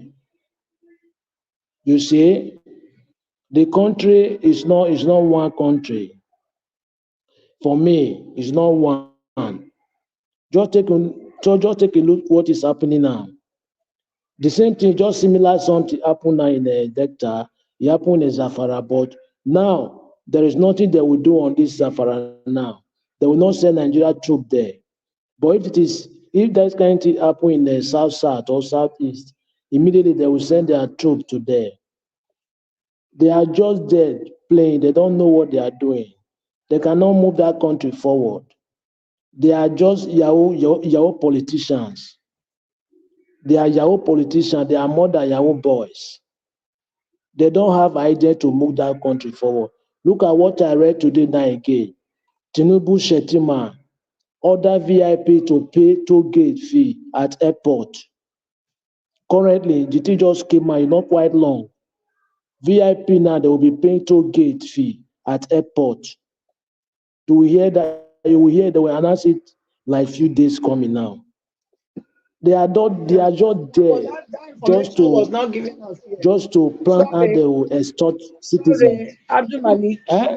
Yeah, we only give the information that Mr. Hello? Elvis give here. So please, he has to verify that information before we pass it across. Thank you. The one with the No. I can tell you where national newspaper. Go and verify it for national newspaper. It's real. Yes. But Mr. I'm telling you Elvis now, is not. it's what I read.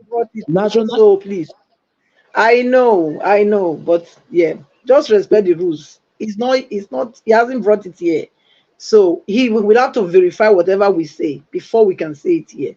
So just stick to what we have as topic today. Thank you. Okay, you cannot speak what you read, or okay, only thing that you see on the screen, right? Yes. Can you hear me? Yes. You can look at how you put it. You can say allegedly, just read. Allegedly, okay. Yeah, that's so and so. Yeah, allegedly, but I believe I believe I can refer you to where you can read it. Understand? Allegedly, for now. Allegedly, you can read it on the national newspaper. Is there the national newspaper? You can see it there. The national newspaper, you see it there. Yeah, allegedly, okay, allegedly. Yeah. Sorry for that. It's true. Allegedly, because it's not yet pronounced. Yeah, it's true. It's not yet announced. Yeah, sorry for that. Understand? You see, how can somebody now be paying toll gate fee for airport like VIP? They are just there to extort people. They don't mean well for Nigerian citizens. They don't have plan for people there. The only thing and the solution is this: people need to wake up and do the needful. That is what I say. Because I tell you, this is how this thing will continue. It can never stop. It will continue this way till the citizen will say, okay, enough is enough. They should do the needful. That is how it will stop. Without that, it can never stop. Look at people can come on Gary. Gary is the cheapest food I know when I was in Nigeria. Now most of people that cannot afford Gary. Imagine a country that has what it takes to be the best country or to be the 20th country, the best 20th country in the world. But now, common Gary, some people cannot afford it. Common Gary is common. I believe Gary is very common then. But today, Gary is good in Nigeria. You see, I always say this.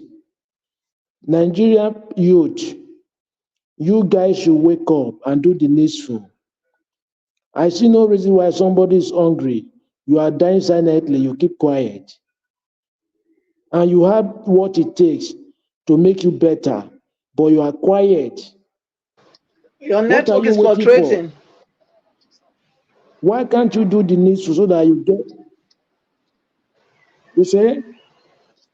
Your network is fluctuating. You can't hear me? We can hear you now. 1 minute more, please. Hello? Yes, we can hear you now. 1 minute more. You got 1 minute left. Sorry for that. That's okay. Sorry for what. I don't know why. Let me just use it 1 minute, talk to Edo State people for the upcoming governorship election. Edo State, if you want to have steady light, And if you want to have water, if you want to have free education, and if you want to have good road in Edo State, please vote for Olumide Akpata, change PDP and APC. They have failed us for a long time. Let's change another party to see if that one will favor us. Yes, because see what they are doing. APC now, they are in the charge of Nigeria. Look at the economy. Every day is going down. Today, dollar, how much is dollar today? How much is euro today? Imagine. Thank you.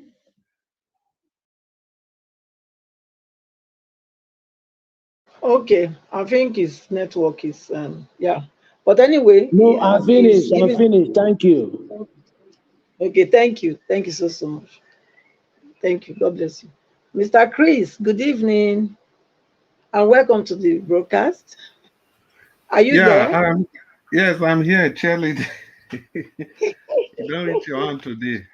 Are you Cheerleading, good evening. Are you Baba Egbe? Good evening, everybody. Yeah, well, Welcome. it is really a delight to be with everybody again today. And it's also a special delight to have the opportunity to speak with Nigerians all over the world. In this connection, I want to thank Mr. Naija for giving us this opportunity to be able to give expressions to the things we feel about our country, the politics, the economy, religion, everything, all in all. And Mr. Naija, I salute you, and I do sincerely hope that Tottenham, they are able to defeat Man City today. Well, moving on, I want to thank everybody in the comment section, and especially Mommy Diaspora for all you do.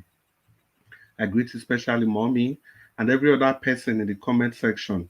You know, it's a delight just listening and reading your comments. And like I said before, reading through the comment section can just give somebody an idea of what's going on, of what the discussion is all about. So even if you are not opportune to watch the video, but from the comment section, you can get a robust view of what's going on in our country. Yeah, I'll just move on to the issues that has been thrown up for discussion. Well, I think for the unfortunate incident of the man that died his wife in the UK, well, it's just a constant reminder to everybody, and that marriage is not by force. It is not do or die. It is not a question of God does not like divorce. You know, when a marriage becomes toxic, people should learn to look at the sign, and people should know when to do the needful, because we must understand that it's not every woman that's supposed to be a mother, and it's not every male that's supposed to be a father, and marriage is not meant for everybody. When that understanding, when there's a total breakdown of rule of law and order, I think that's the best time to have a rethink. Forget about what your society thinks, forget about what people will say, because eventually, if you take any action, people are going to say something. If you don't do anything, they are going to say something. So it is better you do something for the benefit of your health. We should avoid coping mechanism, like Madam Luke said yesterday. We should avoid all those mechanisms. We should face the bull, we face the issues on hand and deal with those things. Look now, we've lost somebody. The mother is not there. The father has been sent to life imprisonment. What's going to happen to the kids? Like Mr. Naija asked from the beginning of this discourse, what's going to happen to the kids? But that's a big question mark, and I think it's a learning curve for every person going through the challenges of marital, going through any form of marital challenge. I think it's high time you take stock, put a hold, look back, and see what you can do to address the situation instead of just hoping that it's going to go away. Naturally, problems don't go away. Then the next thing, if I just drive slowly to the meeting of Peter Obi with Atiku, the Sule Lamidus, the Saraki and co. But I think for me, I'm going to be slow on that because we don't have all the full facts yet. We don't even know the content of that meeting. We don't even know what transpired. We don't know what, you know, the modus of operandi of that meeting. We are still not clear. Obviously, it will revolve around politics and the next election, but we are still not sure. It could just be for other things. So it will be very how will I put that? It will be very shallow if I want to discuss anything in that direction, because it's all going to be allegedly, allegedly, allegedly. As the way things are for now, I don't think Peter Obi has done anything wrong. This was a party that he was a member. He was a card-carrying member of that party for a long time, and these were his people before. And these are Nigerians. He can't just say because he's in Labour Party, because of this, he's not going to associate with any person any longer.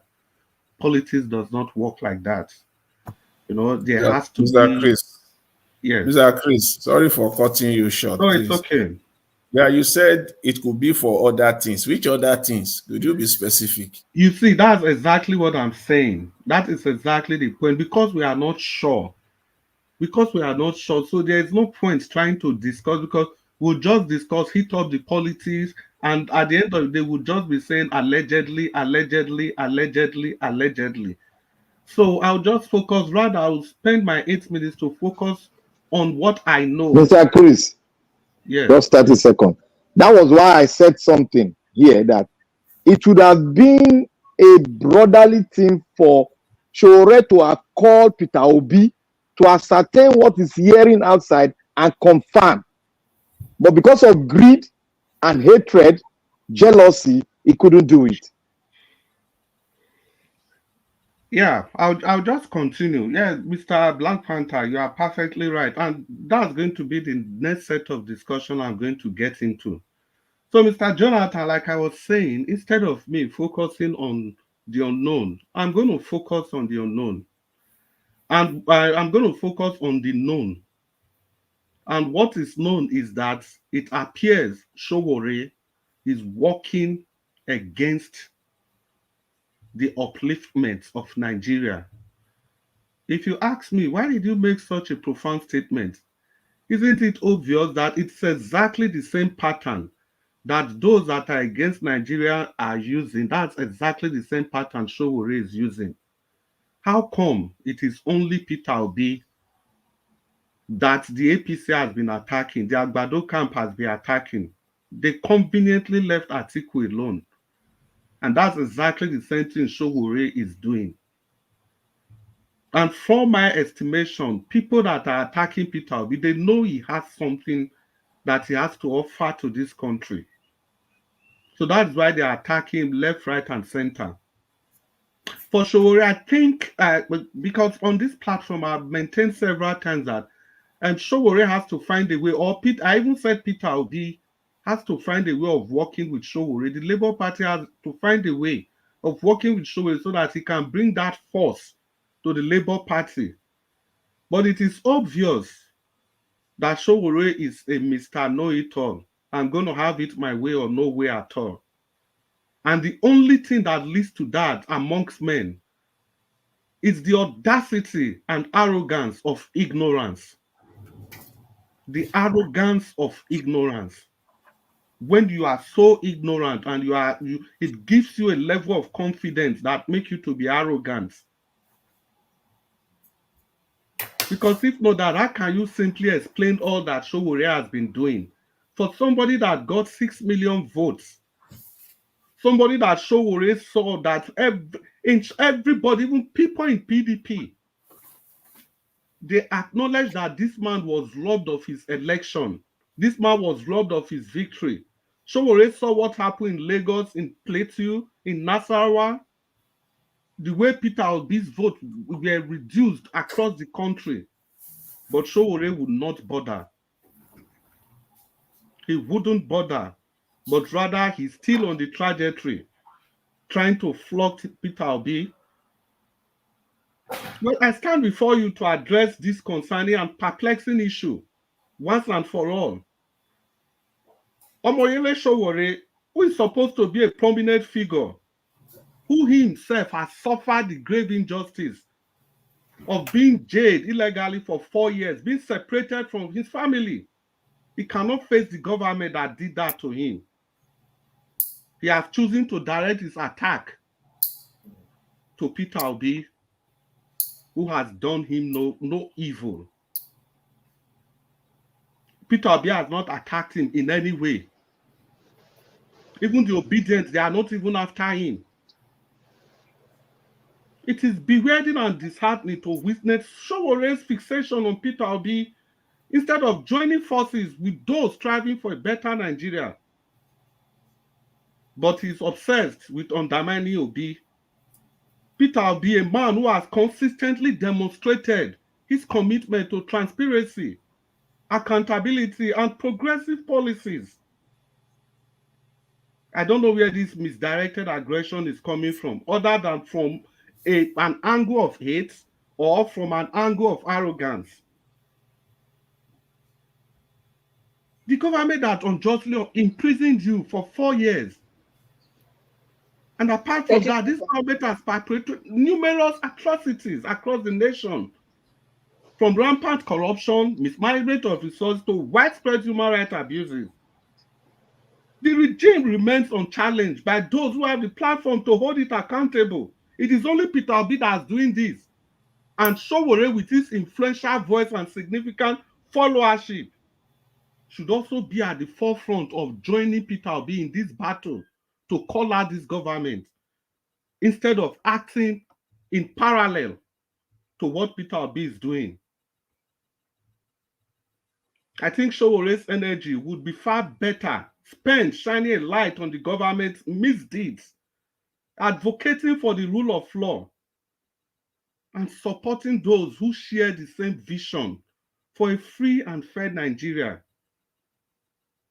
But by targeting Peter Obi, he unknowingly is aiding the very forces that he has stood against in the past. And that is why I called it the audacity of ignorance. I think it's high time Sowore recalibrate his focus and redirect his efforts towards the true adversary, towards the true problem of the country, and not towards Peter Obi, and not to the obedient. I think that's a lesson for Sowore, because we remember the role he played in 2014 stroke 2015. Yes, I'll round up in 30 seconds. Okay, thank you. Remember the role he played in 2014-2015 in bringing the APC to power. Even when he came out to contest, a lot of people, they just overlooked that and still supported him.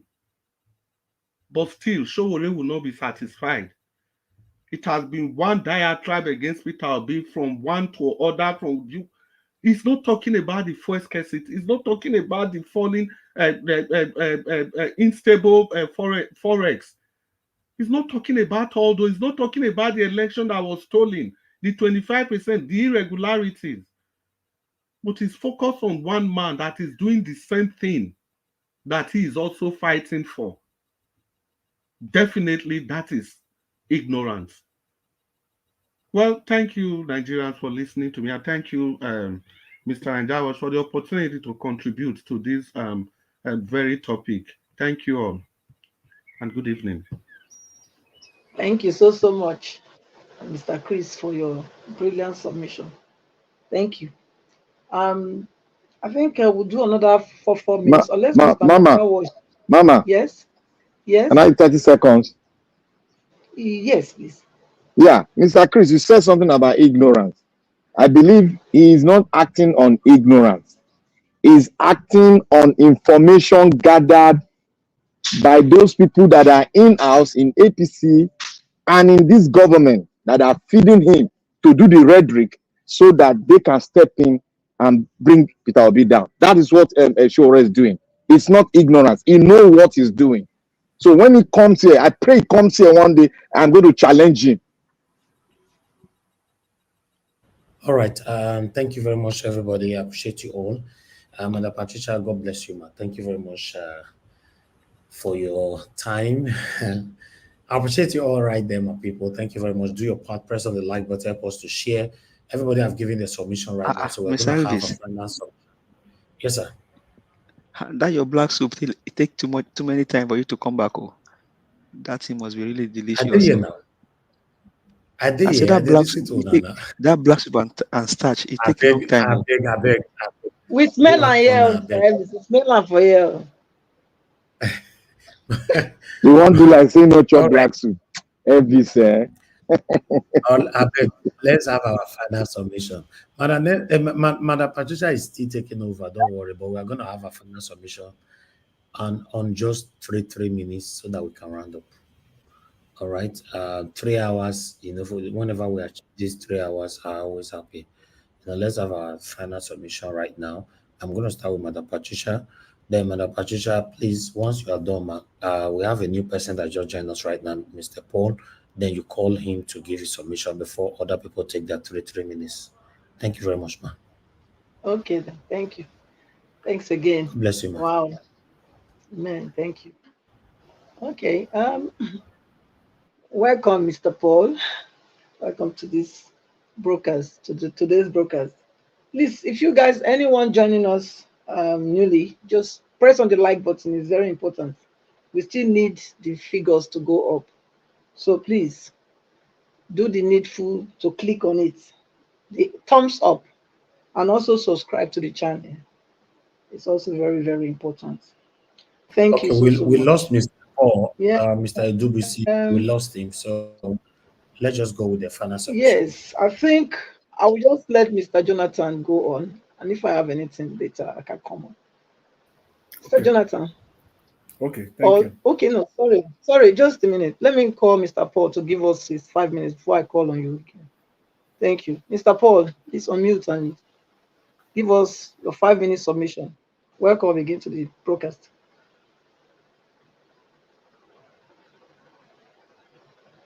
Is it there? Mr. Dubisi, you need to unmute yourself, sir. Mr. Paul, are you not there? Okay, he's not ready yet. Yes. Yeah, Mr. Jonathan, please go ahead. Thank you. Okay. Okay, thank you very much, Mr. Elvis and Madam Patricia, all the panelists. I just want to add this to my earlier submission. And I think one of the panelists, I think it was Tilbala, I think he mentioned it briefly, which is the issue of where focus should be more now, rather than this merger or alliance, whatever they want to call it, mega party, which is just it's a mirage. It's not going to happen anyways. I think effort, if we're spending time now discussing about the electoral reform, it will have been more productive, it will have been more informative, it will have been more beneficial for Nigeria and Nigerians together. If it is the electoral reform that we're talking about, how to ensure, if we spend the time we're spending today on that, it will have been more beneficial as far as I'm concerned and more productive.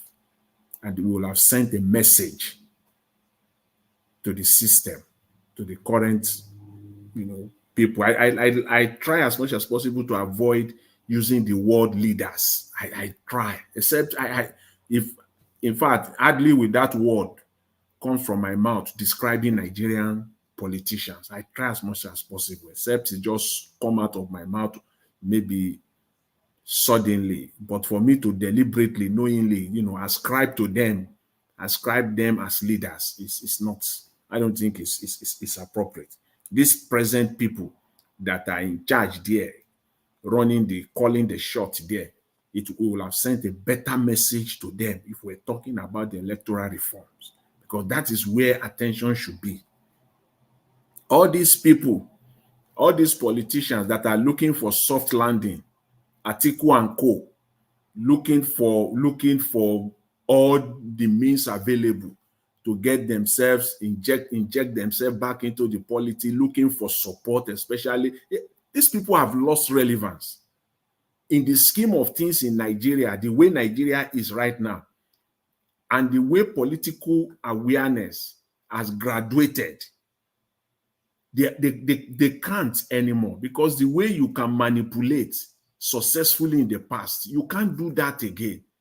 And one of the ways they can use effectively is they want to ride on the back of Mr. Peter Obi. That's what they are doing right now.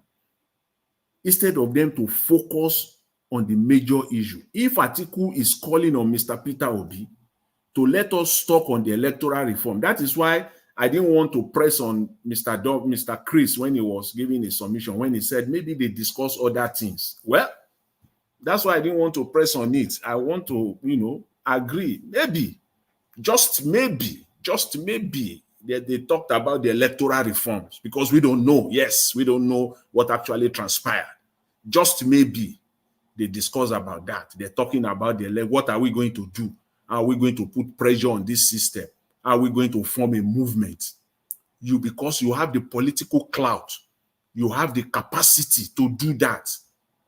If you are not afraid, if you are really for the people, you really want a change, truly, you want a true change in Nigeria, maybe that's what he called Mr. Peter Obi for, to discuss. Let's discuss how we are going to put pressure on this government to make sure that the next election will be free and credible.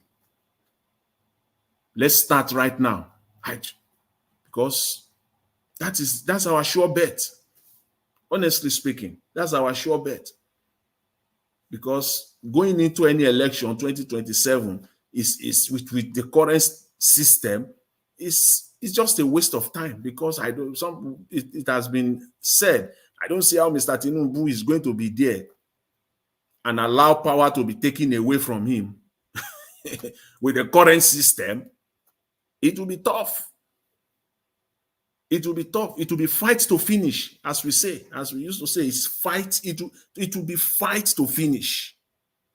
You have to take the power, muzzle the power away from this man, this crooked, this criminal, this drug baron. You want to muzzle power away from him. Nigerians, it will be fight to finish into that time. It will be fight to finish. So our best bet is to focus on the electoral system. At least let's do it. At least let's give it a try. Don't let just be talking about 2027, these politicians. That's an indication that they don't care about Nigerians. It says it all. At least use the next 12 months. Focus on the electoral system. Let's fight for it. Because as we all know, if you don't ask, you won't get. And that's what politics is all about too. That's what agitation is all about. It's only when you ask and you fight for it that you will get it. At least let's give it. These politicians should do this rather than talking about merger. I just want to, put that out there for them, out there for Nigerians to know that our focus should be much more on forming a movement, the people's movement for electoral reform in Nigeria. Because without that, well, as I said, it will be fight. It will be fight to finish come next election. Thank you very much. I really appreciate it. Thank you so much. Thank you. Nigerians have heard you. They've heard you loud and clear. Yes, we have to fight for the electoral reform, because that is actually one of our major problems. So they've heard you, and I believe we all will do the needful. Thank you. Mr. I think I will go the same way again. Mr. Give us a mandate. Should Black Panther go before you, or you want to speak now? You want to give your last submission? Yeah, I mean, I can speak now. I can speak. Okay, but meanwhile, let me say a shout out to Mr. Is it Oriyomi Oluwasegun Abdul? Welcome to the broadcast. Great to see you. Thank you for being a part of the channel today. God bless you. Go on, please. Give us a mandate. Okay, thank you very much. I think I may not say much.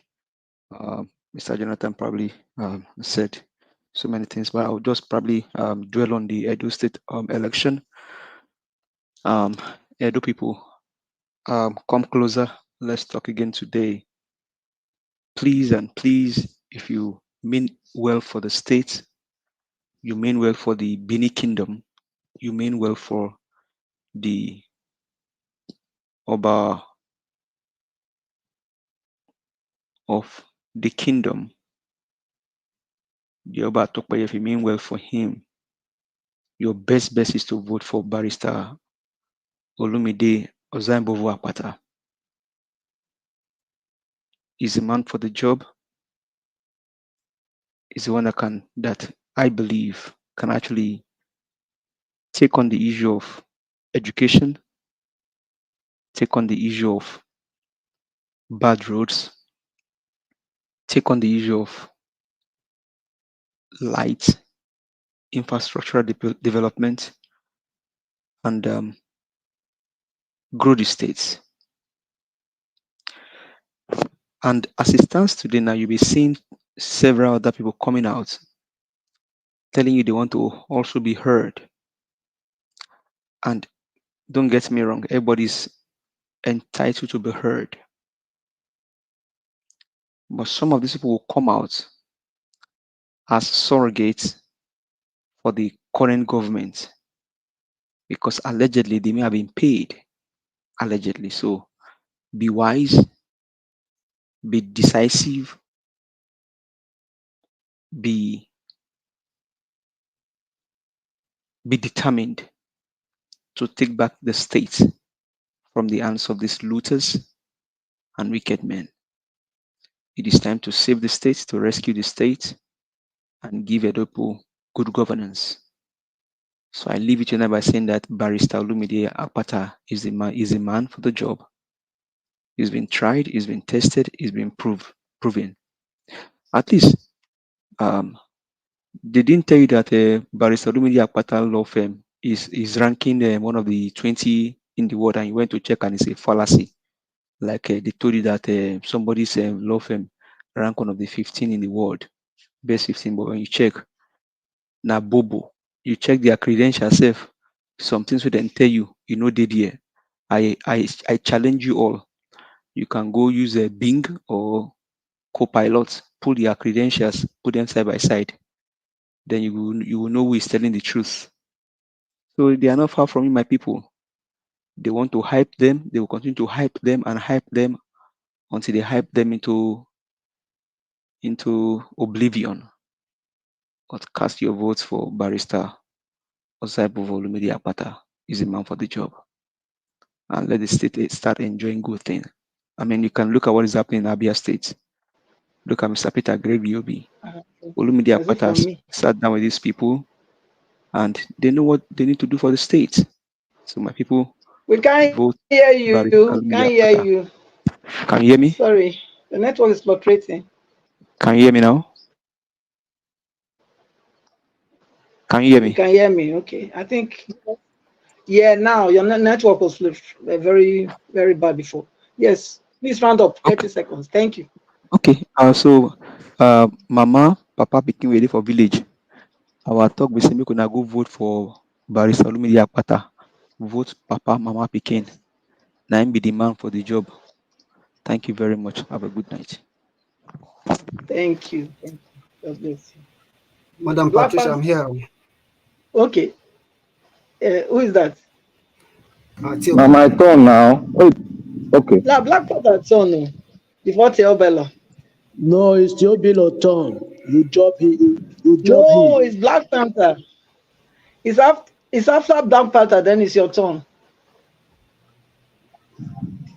So Black Panther, come through. Please, 3 minutes. Thank you. It's supposed to be Tubala turn, but the system changed it again. It's not your fault, mother.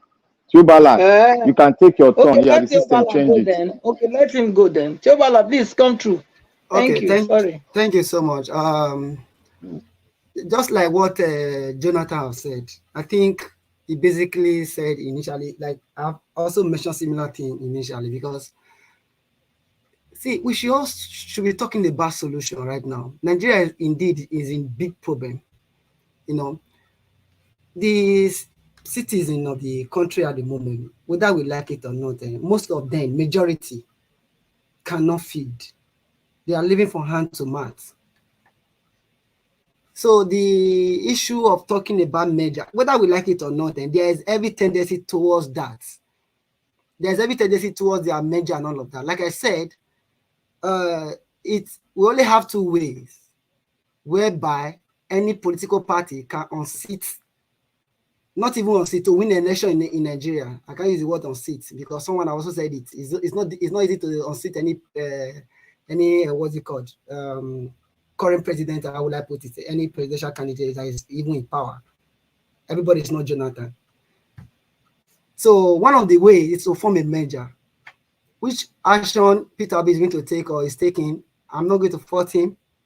We don't know what they are discussing behind the scene, but the truth of the matter is that that one is part of it, whether they like it or not. The second way is to work on the electoral system so that the people can really say they want to, as in their vote will count. Otherwise, somebody will come and tell you, say, go to court. And you will go to court, nowhere, nothing for you. So it's very important they start talking about all those, if I thought they're even talking about 2027, they should be talking about electoral reform. That is the most important thing at the moment. In addition to that, I also want to use this opportunity to beg each and every one of us regarding the Edo State election. I'm not here to talk about any candidates or whatever. Please, we can campaign for any of your candidates, please, but remove Palace out of politics. That position is too big to be dragging into any candidate or whatever.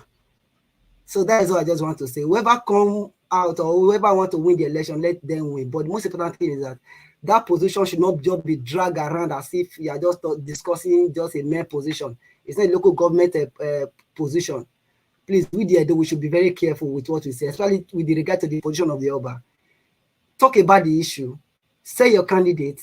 At least there are some positive side you can talk about your candidate. It's allowed. You can talk the negative side of the other persons. It's allowed. Please, we should be careful.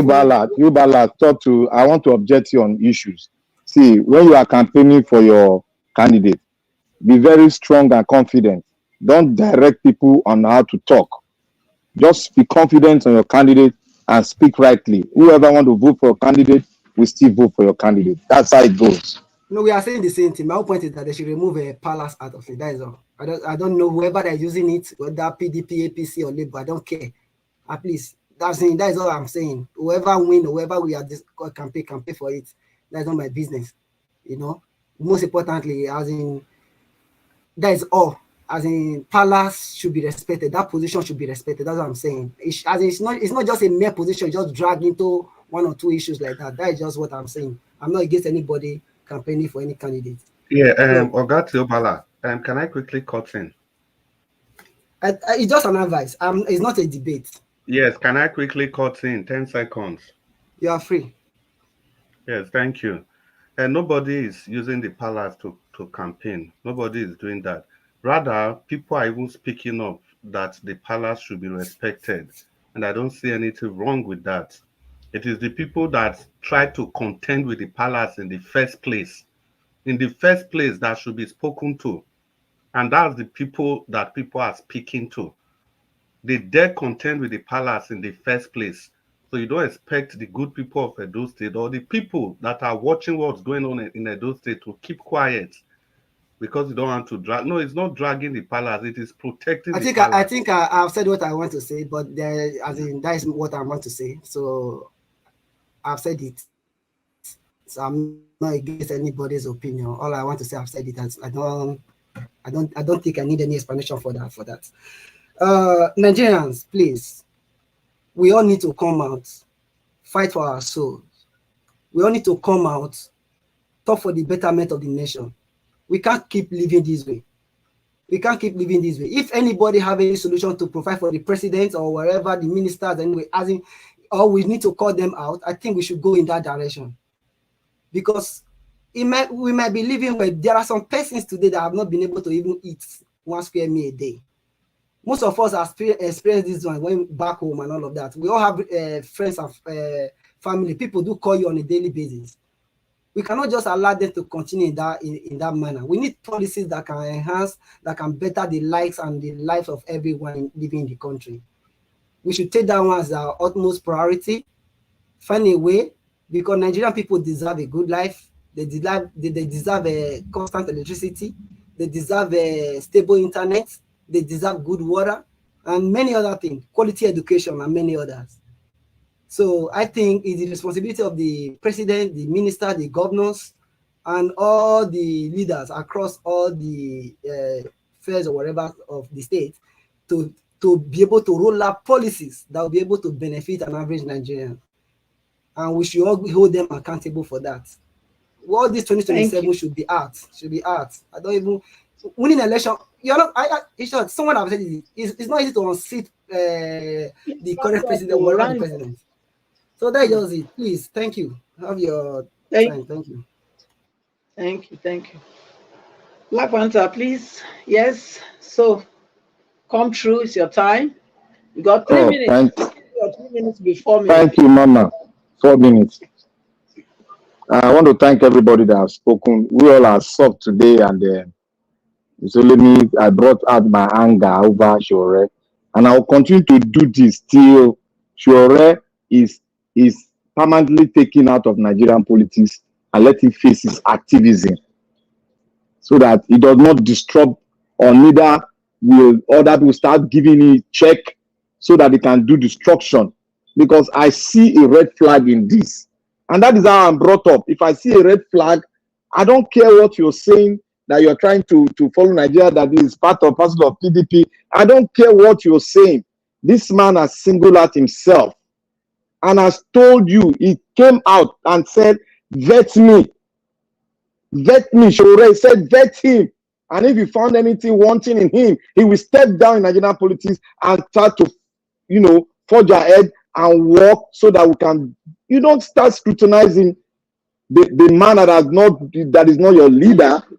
You can't scrutinize somebody that is not leading. Both of you were rigged out of election, and both of you have one point where you can merge, and one thing that you are pursuing for the betterment of the country. That's the exact thing this man is pursuing. So you both have a rally point where you can meet. For you to stand and beat your chest and start saying something negative about this man, I think you're doing a great disservice to the people that are even supporting you, and great disservice to this nation called Nigeria. It is absurd for you to continue this rhetoric, and for you to continue and tell us not to suspect you for working with this government. Anybody can say, oh, this government, the political people, they damage our country. Yes, they damage our country, but you've not spoken anything concerning this government. You've not spoken anything. Yes, you will say, oh, they allocated numbers, but still you have not said what was wrong and prepare a solution to it. You've not spoken it. And you are just there attacking one single man that have come out to say, vet me. And to the Edo people, look, this is no matter. I want to say it in the local language. I hope they don't do us. I believe they don't do us. Because if we don't play politics of region, it no help us. We play politics of tribalism, it no help us. We play politics of the man are the best man for the job, it no help. The man where we say we believe is not the best man, and it no come out for us to vet him. And we vet him. We say if they come from another black pot, we said it cannot come out from that black pot. If you know, say you want to vet you freely without the stain of black pot, you go to another place, another party, and come out. They will look at you as white as a dove. But not when you come out for PDP, which you have given power for more than 18 years, they ruled us. The other one, Papa say, if person fail jam, he no get time to come do another exam, make he see whether he go pass. He do the 2 exam, he fail. The other one come, we say na technocrat. He do the same exam, he fail. Then you want make that same person when he come from that place again, make he can't give you somebody. Make it come because the person come from place where we say they never ruled before. Look, the situation where we dey now, if you follow they never ruled before, put somebody there, and he can't come there, can't mess up. Where you who you not go talk to? Where you not go shout go? say the person put them will now come from another dimension. This is the best time to change them. We have seen the new Labour Party have worked in the state. They are performing well. This is a new trajectory that we want to find, we want in our state. Let's vote in somebody that has not stayed himself with them. Go and vet Olumide Akpata or Sadogo Akpata. Vet him, whether he has worked for government. Vet him, whether he has stolen any money. Vet him, if his credentials cannot, whether he has spoken lie. Vet him in every aspect of it. And look at him. And look at his heart. And see whether it's not right, because you don't need to be an expatriate to govern a nation. I don't tell you now. Now, person where he love us, person where he love us, and person where ready to fall because of a country, in state.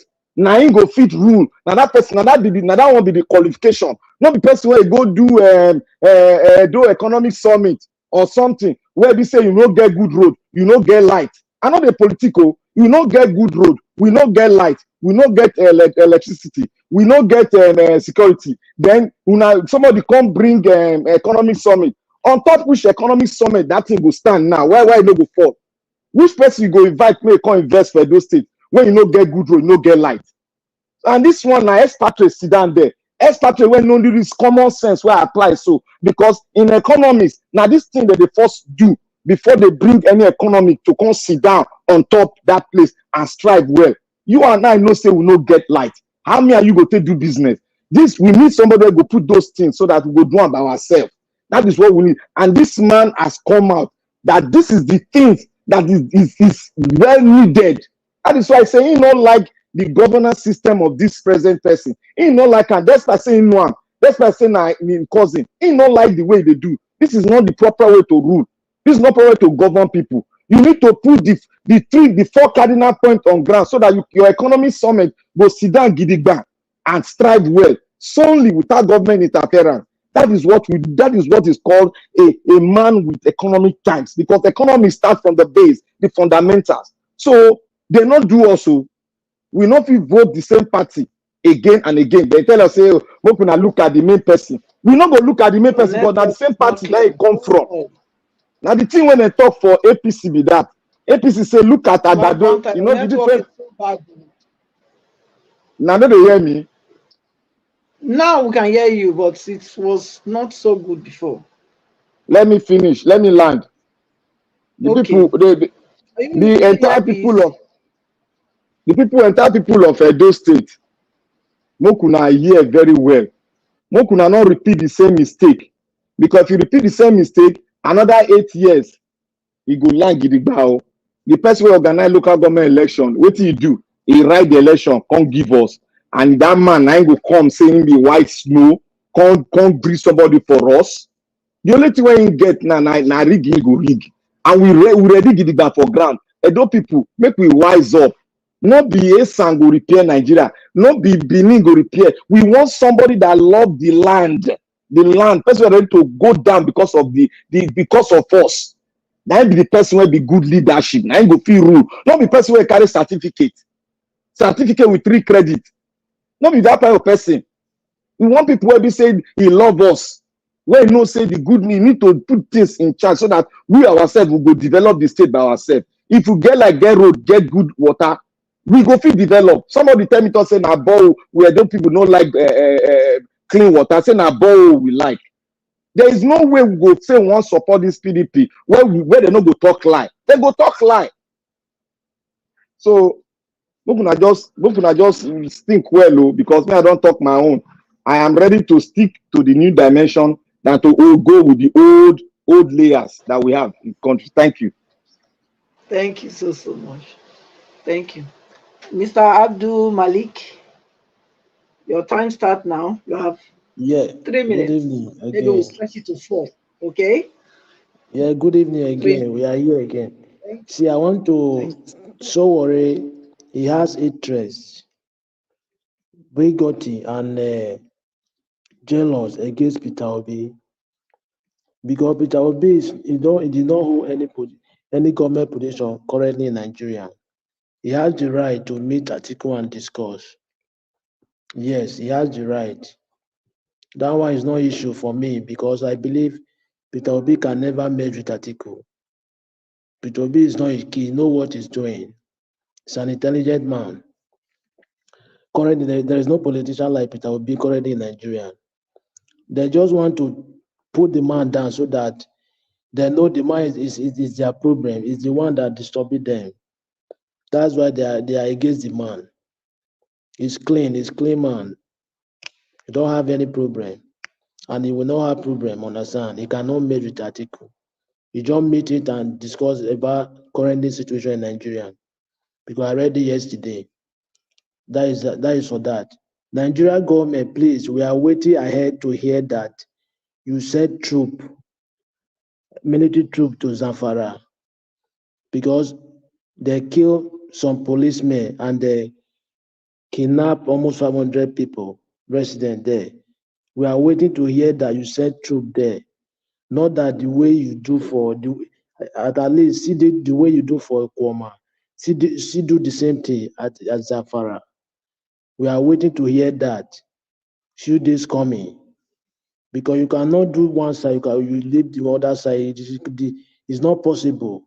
Because when you born twins, if you born twins, if you go to market, you buy shoe for Omo, you don't buy for Odio. Probably you don't want the house to be settled. You don't need peace for the house. Yes, you must buy the two. If you don't have the two money, you leave it. You get the two, complete money to buy the two for the twins. Yes, that is how it is. You cannot favor one side and the other side you don't favor there. It's not right. It's very bad. You cannot. There is nothing citizens benefit from you people. No light, no road, no free education. Look at Europe from kiddie school to secondary school is free education. You only pay for your child feeding school. Only university you pay. What type of government are we having in Nigeria? People are watching. They are just waiting who will start it. There is one thing I want to tell you guys. You should stop saying that you don't see who will remove this current government in position now. It's no. Don't say that. See, when they remove military, who is common civilian, they are civilian like you. They even fear more than you. Military, they are removed. Who is civilian? Not to remove. They will be removed when time reach. Who is there not to be removed? Jonathan was there, he removed, they removed it, you understand? Bola Tinubu, when time reach, just because last time they made a mistake. But 2017 will not be like that. You will see how it will happen. I promise you. People are very, very angry in that country now. They are waiting for who will start it first. You guys should stop saying that we don't believe nobody will remove those people on seat. No. They will remove them when time reach. Yes, for me. Look at now, there is nothing is going in that country, nothing is moving. Inflation everywhere. No, come Gary. People cannot buy Gary. Gary, how much? How much is Gary? Now it's very cost. It's like gold in Nigeria. What are you saying?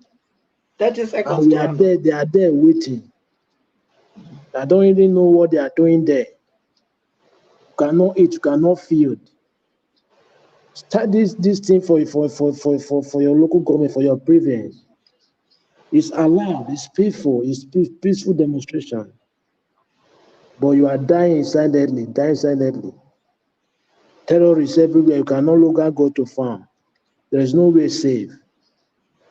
Everywhere, they are every day they are trying to find way to extort people money. Time is now up. They want to. You say? Your time is up. Please just round up. Now 4 minutes off. Yes. Thank you. Yes. It's okay. Okay. Thank you. Mr. Chris. Madam Patricia, please, Can I get Thank just you. a few seconds, please, before Mr. Chris comes on board? Okay, before you comes on board, okay, let Yeah, me know when you are. I just want to say this to what Mr. Abdul Malik said. He said they have not sent troops to Samfara. There is no oil in Samfara now. Oil no dey Samfara. So there is no oil in Samfara, and the gold wey dey for Samfara sef is for Samfara people. If they like, they can buy a whole battalion. I mean, a whole battalion of Nigerian army in Samfara or Jigawa. They will not send one recruit. Talk of one commission officer there. That's Nigeria for you. Troop for where? Where there is no crude oil. It is only in the south, south. If they shoot one army officer, just shoot. They no buy am. They just shoot them for leg. All hell will break loose. All hell will break loose. Call you, Mr. Your man there in Aso Rock. He will give that man that they shoot in the leg. He will give him award, national award for shooting him in the leg, as long as he was shot in the south, not in Jigawa. Is that a country? What a shame. Thank you, Madam Patricia. Thank you so much. Okay, Chris. You don't ready. I did, yeah, cheerlead. I got Jonathan, it make me laugh. Not to leave you. So, yeah, no, this yeah, well. Now, true, they talk now. Oh, you know this Zamfara now. Now, the oil they won't drink. It's perfectly right. That's the funny The part. only way they take army surround the south everywhere. And the oil. Yeah, it's perfectly right. Yeah. Go ahead. Well, thank you again for the opportunity to give a final submission. Abdul Malik, you know, each time I listen to you, there's this sense of relaxation. You just dish out your point slowly, gradually, and you grind it home, you know, the way it should be. Thank you very much. Well, Mr. Jonathan, you are coming again on the spotlight because now I'm going to talk about the Labour Party and Barrister Lumide Akpata. Mr. Jonathan, during this campaign, you famously said something, because I like referring to what people said on this panel. You asked somebody to talk about his candidate, and the person wanted to start with his education. You said, no, leave education, leave every of those things. Tell us how your candidate is going to govern. You see, that then was a fundamental question. But maybe some of us didn't see it like that. But today I now realize the importance of that question. Because people can come with fake CVs, fake this, fake that. People can come with owning the best law firm, the best 15 law firm or whatever. But at the end of the day, most of all these things, they are all half-truths and outright lies. Thank you for that question. So now the question is that if we leave every other thing, what does Olumide Akpata brings to the table? He brings a lot of things. The first and foremost of it all is that he said he was going to govern with a human face.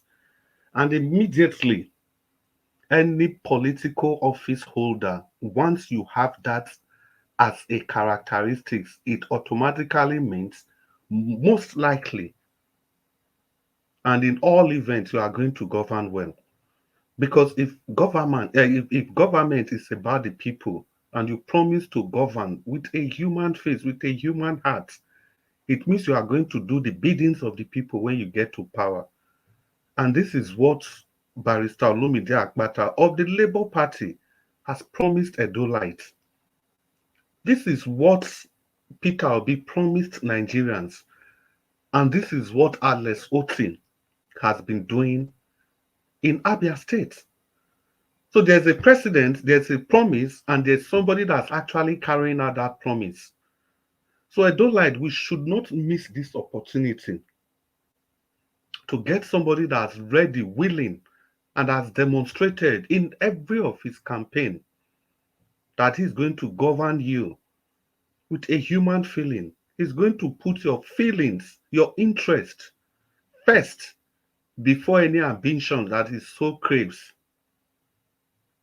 And how is he going to do all this? Is it just talk, talk, talk? No. He went ahead to tell us that he is going to obey the rule of law. And that is the most important thing that binds a society together. It is because of the lack of the rule of law. That is why leaders, political leaders, can do whatever they want to do because they know they will get away with it. But when there is rule of law, even a leader that doesn't want to act well, ab initio, is forced to act well because he knows that eventually the long arm of the law will catch up with him. And this is what Olumide Akpata of the Labour Party has promised Edolites. Again, he said he's going to be accountable to you, Edolites. His government is going to be transparent. It is not the government of MOU that Obaseki has been perpetuating in the states. Like Wike famously asked Obaseki, who are your contractors? Who are the people doing contracts for the PDP? We don't know them. What are the bidding processes like? We don't know them. Nothing. The funds meant for these projects, who are the people scrutinizing them in the House of Assembly for the first 3 years? How many were they? Just about 7 or 8 of them, without accountability. And this is another thing Barrister Olumide promised to bring to the table. And again, inclusiveness is going to include everybody in the government, people that are ready to work together and move the state forward. It's not going to be a Mr. I know it all, like the present shenanigans we have at Osadebe Avenue. They've turned themselves to military dictators, not listening to anybody. It must be their way or no way. We saw what they wanted to do with the artifacts. It's this question of I know it all. That was what resulted to this problem of artifacts. And people must talk about them. Because you have to listen to people, you have to be inclusive, you have to consult far and wide. You don't know everything. That is why it is democratic government. You refuse to conduct local government election. And these are the areas where your candidate, your anointed candidate said is going to continue. Going to continue from where you stop. Obviously, if that one comes to power, he's still not going to conduct local government election because he knows it all. There's a reason why we have separation of power. And that's why Olumide Akpata has promised inclusiveness. What about infrastructure? He has told us what he's going to do with infrastructure. He has decried the decadence of infrastructure in the states.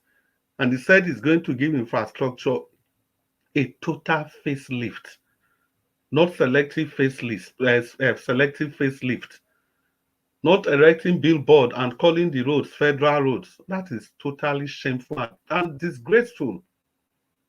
When that video went viral, why did he not go and put signboard that it was a... We started seeing videos of road construction everywhere. Olumide Akpata promised he's not going to do infrastructure like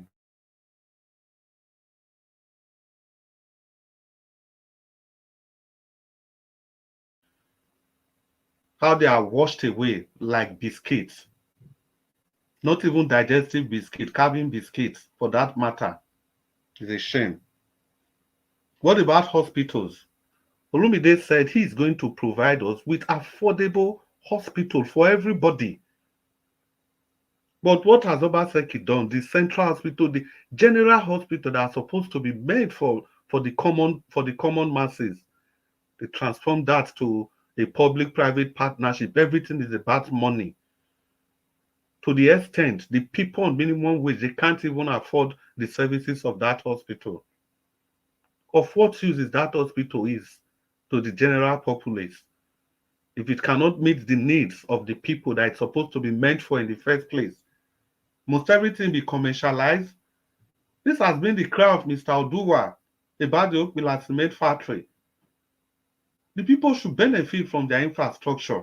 Need I talk about the library that they converted to a shopping mall in the 21st century, and you wonder why the West is ahead of all of you? You prioritize shopping mall over a library. Okay. And also, let me just round up, please. Olumide talked about the middle class. You see, we have three sets of people: the rich, the poor, and the middle class. It is the middle class that drives the society. Barrister Olumide Akpata said he's going to empower those in the middle class. But so that I don't use more than my time, tomorrow there's still more time to talk about this. In summary, Edolites, Black Panther has told you guys, don't miss this opportunity. Give us a mandate has told you guys, don't miss this opportunity to ensure you vote that leader that truly cares, the leader that's promised to govern with a human face. Good evening, Nigerians. Thank you, Chair Lady, Madam Patricia, for giving me the opportunity. And thank you, Mr. Nanjawach. Thank you so much, Mr. Chris. Your submissions are always brilliant. I just love hearing you. Thank you. Yes, I think we've come to the end of today's broadcast. I want to thank every one of us, every one of you that participated on this broadcast today.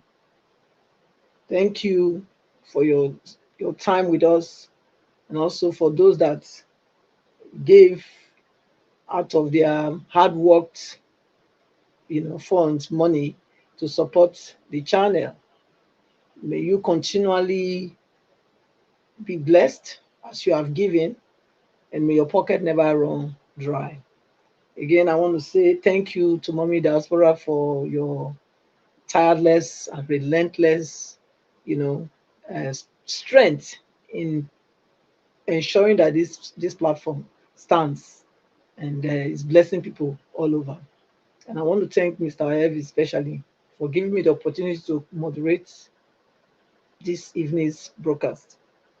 I believe Mr. Evis is there. If you permit me, I would want to thank all our panelists who has also, be a great contributor to our debates, our topics today.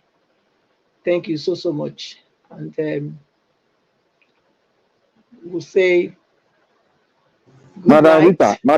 Rita, Mama, before you say good night, I want to tell Mr. Evis, it is high time we start talking on the electoral law, because we don't want it to come out from any other people than we the people, so that when we start sending this message out, we'll start researching more and giving a sweet electoral law that can work. So the more we discuss it, the lot of people out there will bring ideas and try to erase the ones that we have there. It is just high time. Mr. Jonathan said it's high time we start saying it, we start talking it, at least once or twice in a week. Thank you. Thank you so much for the suggestion. I think Mr. Evis, I heard you loud and clear, and I also think it's high time we start that discussion, actually. So I believe he will tell us when we will start. So if you permit us today, I want to say thank you, and we'll see you tomorrow at same time at 6 p.m. That's UK time or Nigerian time as well. Thank you so much. I hope Mr. Evis is there to kickstart the closing song. Thank you. Okay, thank you. Good night, everybody. Love you. God bless you, ma. I really do appreciate this. It's a big relief for me. I was having some time for myself watching football. I don't want to just lie, but unfortunately, it didn't go how I expected it to be. But that's fine. Who win? Now, Man City win Tottenham 2-0. Hey. Very sad, very, very sad, but it's all right. Thank you, my people. I appreciate every one of you. Thank you for your time with us. Thank you once again, Madam Patricia, for your moderating today. Is a big relief for me. Sometimes I need this kind of time. It's not easy for me. But I appreciate you all that came to the panel. Thank you very much, Mr. Jonathan. Thank you, Abdul Malik, Black Panther. Give us a mandate, Oga Chris, and those of you that came in that already left. God bless you all. Those of you that called in today, I appreciate every one of you. And the love of God is my strength. Mother Origin, Mr. Ben, Mr. Shimize, Mr. Emmanuel, and many others that call in. God bless you all. Those of you that supported the channel today, I'd like to re-echo your voice again, your name again. Saibovo Kongai, Obi Ashoko, Stella myself with the love of God is my strength, Amazing Grace, USA. God bless every one of you. I'm very, very grateful for all your support. Everyone right there in the comment section started with Mother of all Mommy Diaspora. Thank you very much, Mommy, for all you do. Thanks for being there always. Stella, Imasevedo, K. Olubemi. God bless every one of you. I appreciate you all. Madam Ame Bright, I can see you right there as well. Thank you very much, ma. I appreciate you. Abu Azi, thank you, sir. For all you do. Peggy Mundy, thank you. Madam Luke, thank you very much. Chris Robert, thank you, thank you, thank you. I appreciate every one of you. CO, thank you. God bless you all, my people. Dr. Happy Life, CTV, and many others right there. Don Faye, thank you very much. It's good to see you. Thank you. All right, I'm going to say this before I round up. Please, everybody just stay mute. I'm only giving my submission, not for anybody to come in. Thank you. You see this alliance of a thing. We'll be talking about it now for a while. And my stance remains. And I'm not sure my stance can ever change. And I'll re-echo it again in case some of you that's going to hear my stance for the first time, I'll recapitulate back again. For any reason, if Peter Obi decides to join together to form a party or whatever they want to do together with Atiku, Kwankwaso, or whoever it is, my previous stance remains the same stance today. If Peter Obi will be the presidential candidate, I don't have any problem at all. If Peter Obi want to move to PDP to do the 2027 election or whatever they want to do, if Peter Obi will be the presidential candidate, they can bring in anybody as a vice, because the way it looks like now, we cannot have the two anymore, Peter Obi and Dati Ahmed. It's not possible. Even Dati Ahmed is not even showing up anymore over what is happening in Nigeria and all that. He's not talking. So it just look like, I don't really want to go there. But, like I said, for any reason, they think that the only way they can remove Jagaban in 2027 is to join together or whatever. That is fine. I will support Peter Obi, whatever he's going to do, only if he's going to be the presidential candidate. But for any reason, he's not going to be the presidential candidate. He's going to be a running mate, like a VP, vice president, to anybody. I will not use this platform to support Peter Obi. Yes, I will not. So in case some of you that will hate me in advance, start your hating me now, because many of you are hypocrites. I know I have seen that many people are hypocrites in this fight we all are fighting. Many people are hypocrites. You love somebody, but you see the truth, you don't want to talk about it. That hypocrisy, I'm not part of it, and I'll never be part of it. So if it will be, I'm only talking for myself. I will not support. Doesn't mean you can also. Just like Edo State now, I did not choose any candidate this time, like I did on general election. It doesn't mean that anybody cannot speak for their candidates on this platform. Yeah, that's what is going to happen in 2027. If Peter Obi is going to be a running mate to anybody. But for some of you saying that no, for any reason, Peter Obi can never join Atiku. Atiku is a criminal, is it that, is blah, blah, blah, and all that. Listen, we don't need to apply emotions into this if we really need a better Nigeria. It doesn't have to happen under Labour Party. You know Labour Party before? Labour Party, where some of us can carry put for head now to remove and can become problem. Do you know them before? Peter Obi did not go there. Who is the Labour Party? Who know Labour Party before? Let's say things how it is. So everybody can carry and put for head and not agree come put and die again. Do we know Labour Party before? The same Labour Party that you and I lost our voices, our energy, and our resources for. All the House of Rep and senator that we elected or whatever till today, where are they? Where is the Labour Party former chairman, Barrister Julius Abore? Where is he? So we don't want to go there. For me, anywhere Peter Obi go, that's where you're supposed to go. Don't say it must be a Labour Party for him to become a president. Anywhere you go, you follow him because you believe in him. You are not believing in Labour Party. You are believing in Peter Obi. Even the way you carry Labour Party for head, Peter Obi did not even carry Labour Party for head like that. You'll be surprised the day Peter Obi will tell you, say, don't come on for Labour Party. I'll see how some of you that is applying sentimentalism into all these things, what you not go do that day. Believe on Peter Obi and forget the party for now. We should believe on the person. But that doesn't mean if Peter Obi leave to go and be a running mate to anybody, I am not part of it. I will not be part of it, but I will not speak against him.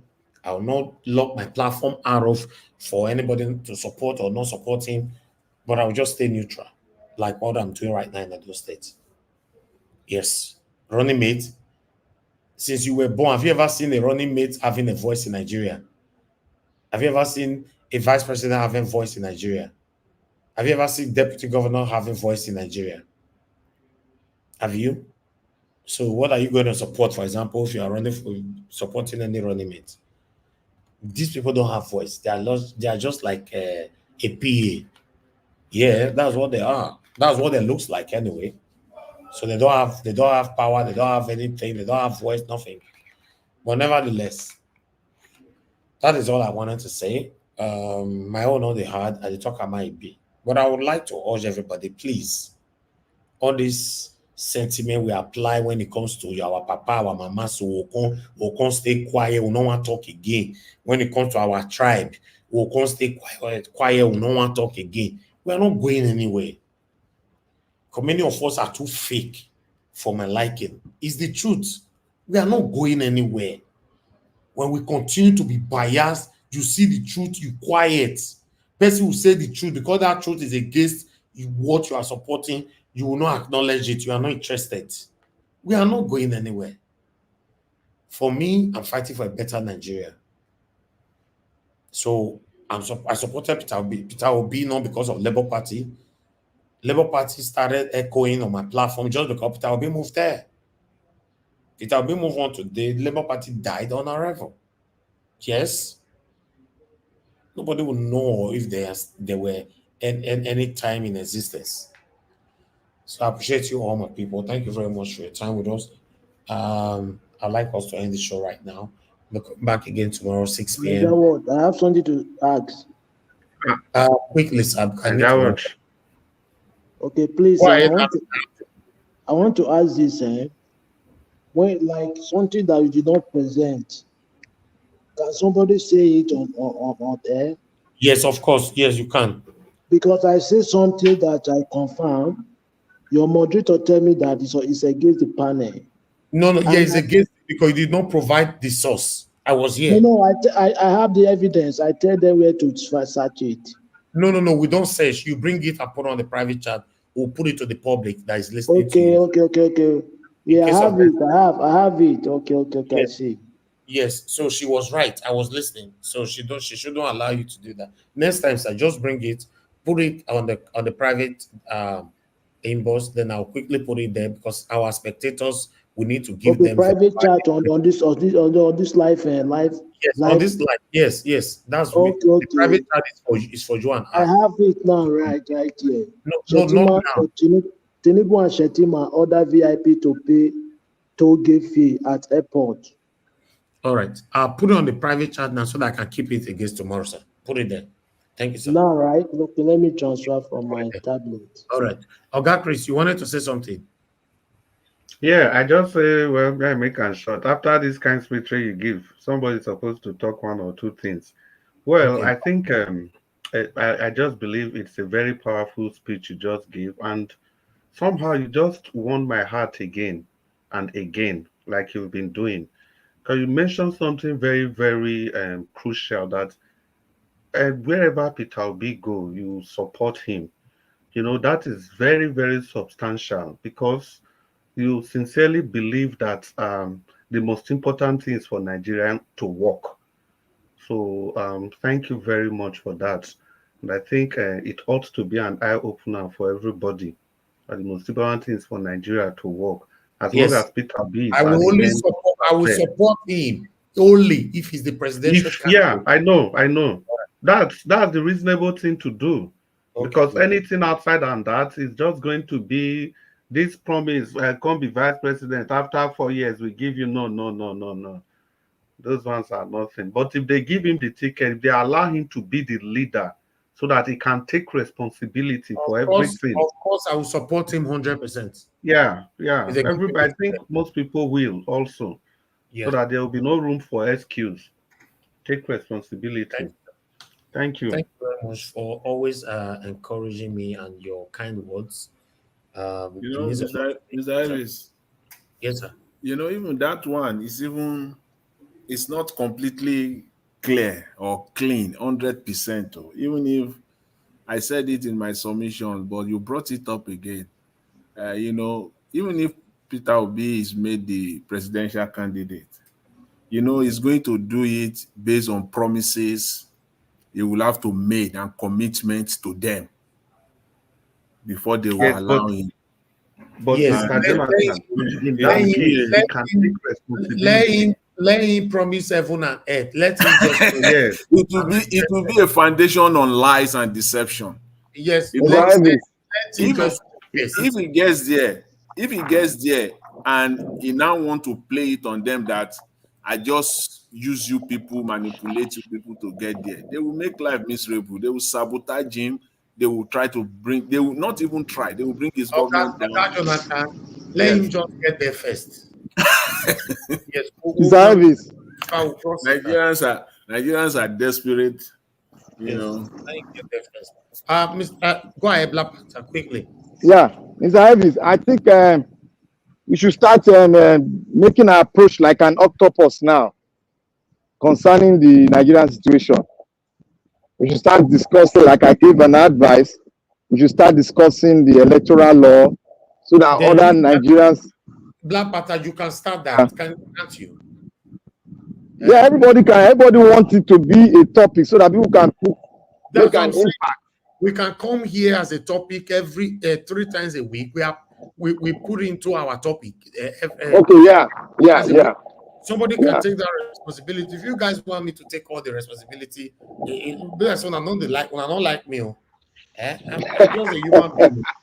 You might be super machine now. You will finish now. You want to go have your evening properly. For me, my evening is over right now. It's after 10 in the UK. Which evening? The only weekend I enjoy myself. No, at least you mentioned you enjoy yourself for weekend. What about me? But the enjoyment now, me and you the day now. Now me and you the day now. The enjoyment now, me and you the day together. Because of the time difference, at least when we end the show, you still have evening. Once we end the show, I want to jump for shower, I might jump for bed. Finish, chapter finish. For the past 2 years, like that. You know, be night crawler. So I know, although I don't mind, but still, anybody, we can apply that 3 times a week. You will take it. Everybody will talk about it. Take that as the responsibility to help the nation. So we'll be here. We just apply it. It's just like we're squeezing in now EDO2024, right? It's already there. So we can do the same thing with that as well. Okay? So I agree with that anytime. Anything that will make our country move forward, I will allow it to be discussed here. 100%. Thank you, my people. I appreciate you all. And God bless you now. I guess we can end the show right now. For those of you that is new to our channel, go get subscribers every day. And in case you're wondering what the channel is all about, even though we have it right down on our description, we come out every day. Nigerians, both home and abroad, come out every day calling out our government to do the right thing. As you and I know that Nigeria is not working at all. And £1 is almost 2,000 naira already now. 1,920 naira or so. So maybe by tomorrow or next, it will be 2,000 naira. So you and I know it's not working. So if you're one of the people that is still supporting these same people that is impoverishing you and I, then you need to ask yourself question. Why are you doing what you're doing? Because for me, I don't need to support anybody because of what I want to gain. You see today, now you see the super chat people give to me. This is my own. It is mine. Nobody will come and call me tomorrow now to give me one condition. Say, no, that your platform, you try me to they promote our candidate or do this and that. I can never. So this is what I'm saying all the time. I prefer you put £1 there for me, even though I only £1 or £2 get in the whole day. I'm blessed and I'm happy. I will sleep well like a baby. Rather than a politician will not end up giving you money, then you now come on air and start saying actually. Then give us a money that we're saying, oh, this person is not good, and I'm saying give us a money actually. Not be saying this person be bad like that too. Mr. Jonathan will be saying this is bad. I'll not say actually. Then you get to know that something is wrong somewhere. And this is what most of our youth are doing. So if you're one of the people joining our platform for the first time and you're supporting these same people that have been recycling themselves since 1960, if not more, then ask yourself, why are you supporting them? Are you happy the way the country is going right now? It's a big question that we need to ask ourselves. So I would like us to move on. Hopefully, fingers crossed, have a better Nigeria in our time. Subscribe to our channel, hit the notification bell to be notified whenever we're here so that you can join this live interaction with us and my wonderful panelists and commenters and callers. Like, share, let our voices go far. Also join our membership program. It's right there. If I don't talk about it, but you can see it's visible. Just click on it, join it, encourage what we're doing. And also click on the super thanks. Whenever you're watching our videos, it doesn't have to be live. Every of our videos have a super thanks that goes with it. If you like it, or any of my panelists give a wonderful submission, like some of you normally comment. I see your comments sometimes saying that, oh God, this session was beautiful. You can put that beautiful of it word on £2, $3 or whatever, just to say thank you. That's what they call super thanks. Our Nigeria account is on our discretion as well. We do showcase it once in a while, but not all the time. That's what I'm saying. If you expect me to showcase all this all the time, I might not remember. So if you want to genuinely support us, just do it on your own. Just like somebody sent me a paper 3 days ago. I came here to mention the person's name. I didn't ask. I can't even remember the last time I posted that my paper link. But this person actually went to the description. Everything's on the description. Click on it, support us, encourage what we're doing, and come in as well to put your golden voice out there. Because you're expecting Mr. Naija Wash and my current panelists to do it. Listen, we can't. In fact, I've said it so many times. We need a channel like Naija Wash 50 minimum in Nigeria that will be consistent and doing what we are doing today. Then we'll be getting close to where we want to be. Not one, not two, a minimum of 50. I'm not saying you open a channel, you come out once in a week. That's not what I'm saying. Those that's coming out once in a week, I give you credit. I'm not belittling anybody, but I'm saying we need like 50 that will be consistent daily, 7 days a week, 365 days in a year. We need to talk. Our talking is working. Yes. So I appreciate you all, my people. Now we'll end the show. I'll see you guys again tomorrow by 6 p.m. Take care and good night, my wonderful people. God bless you all.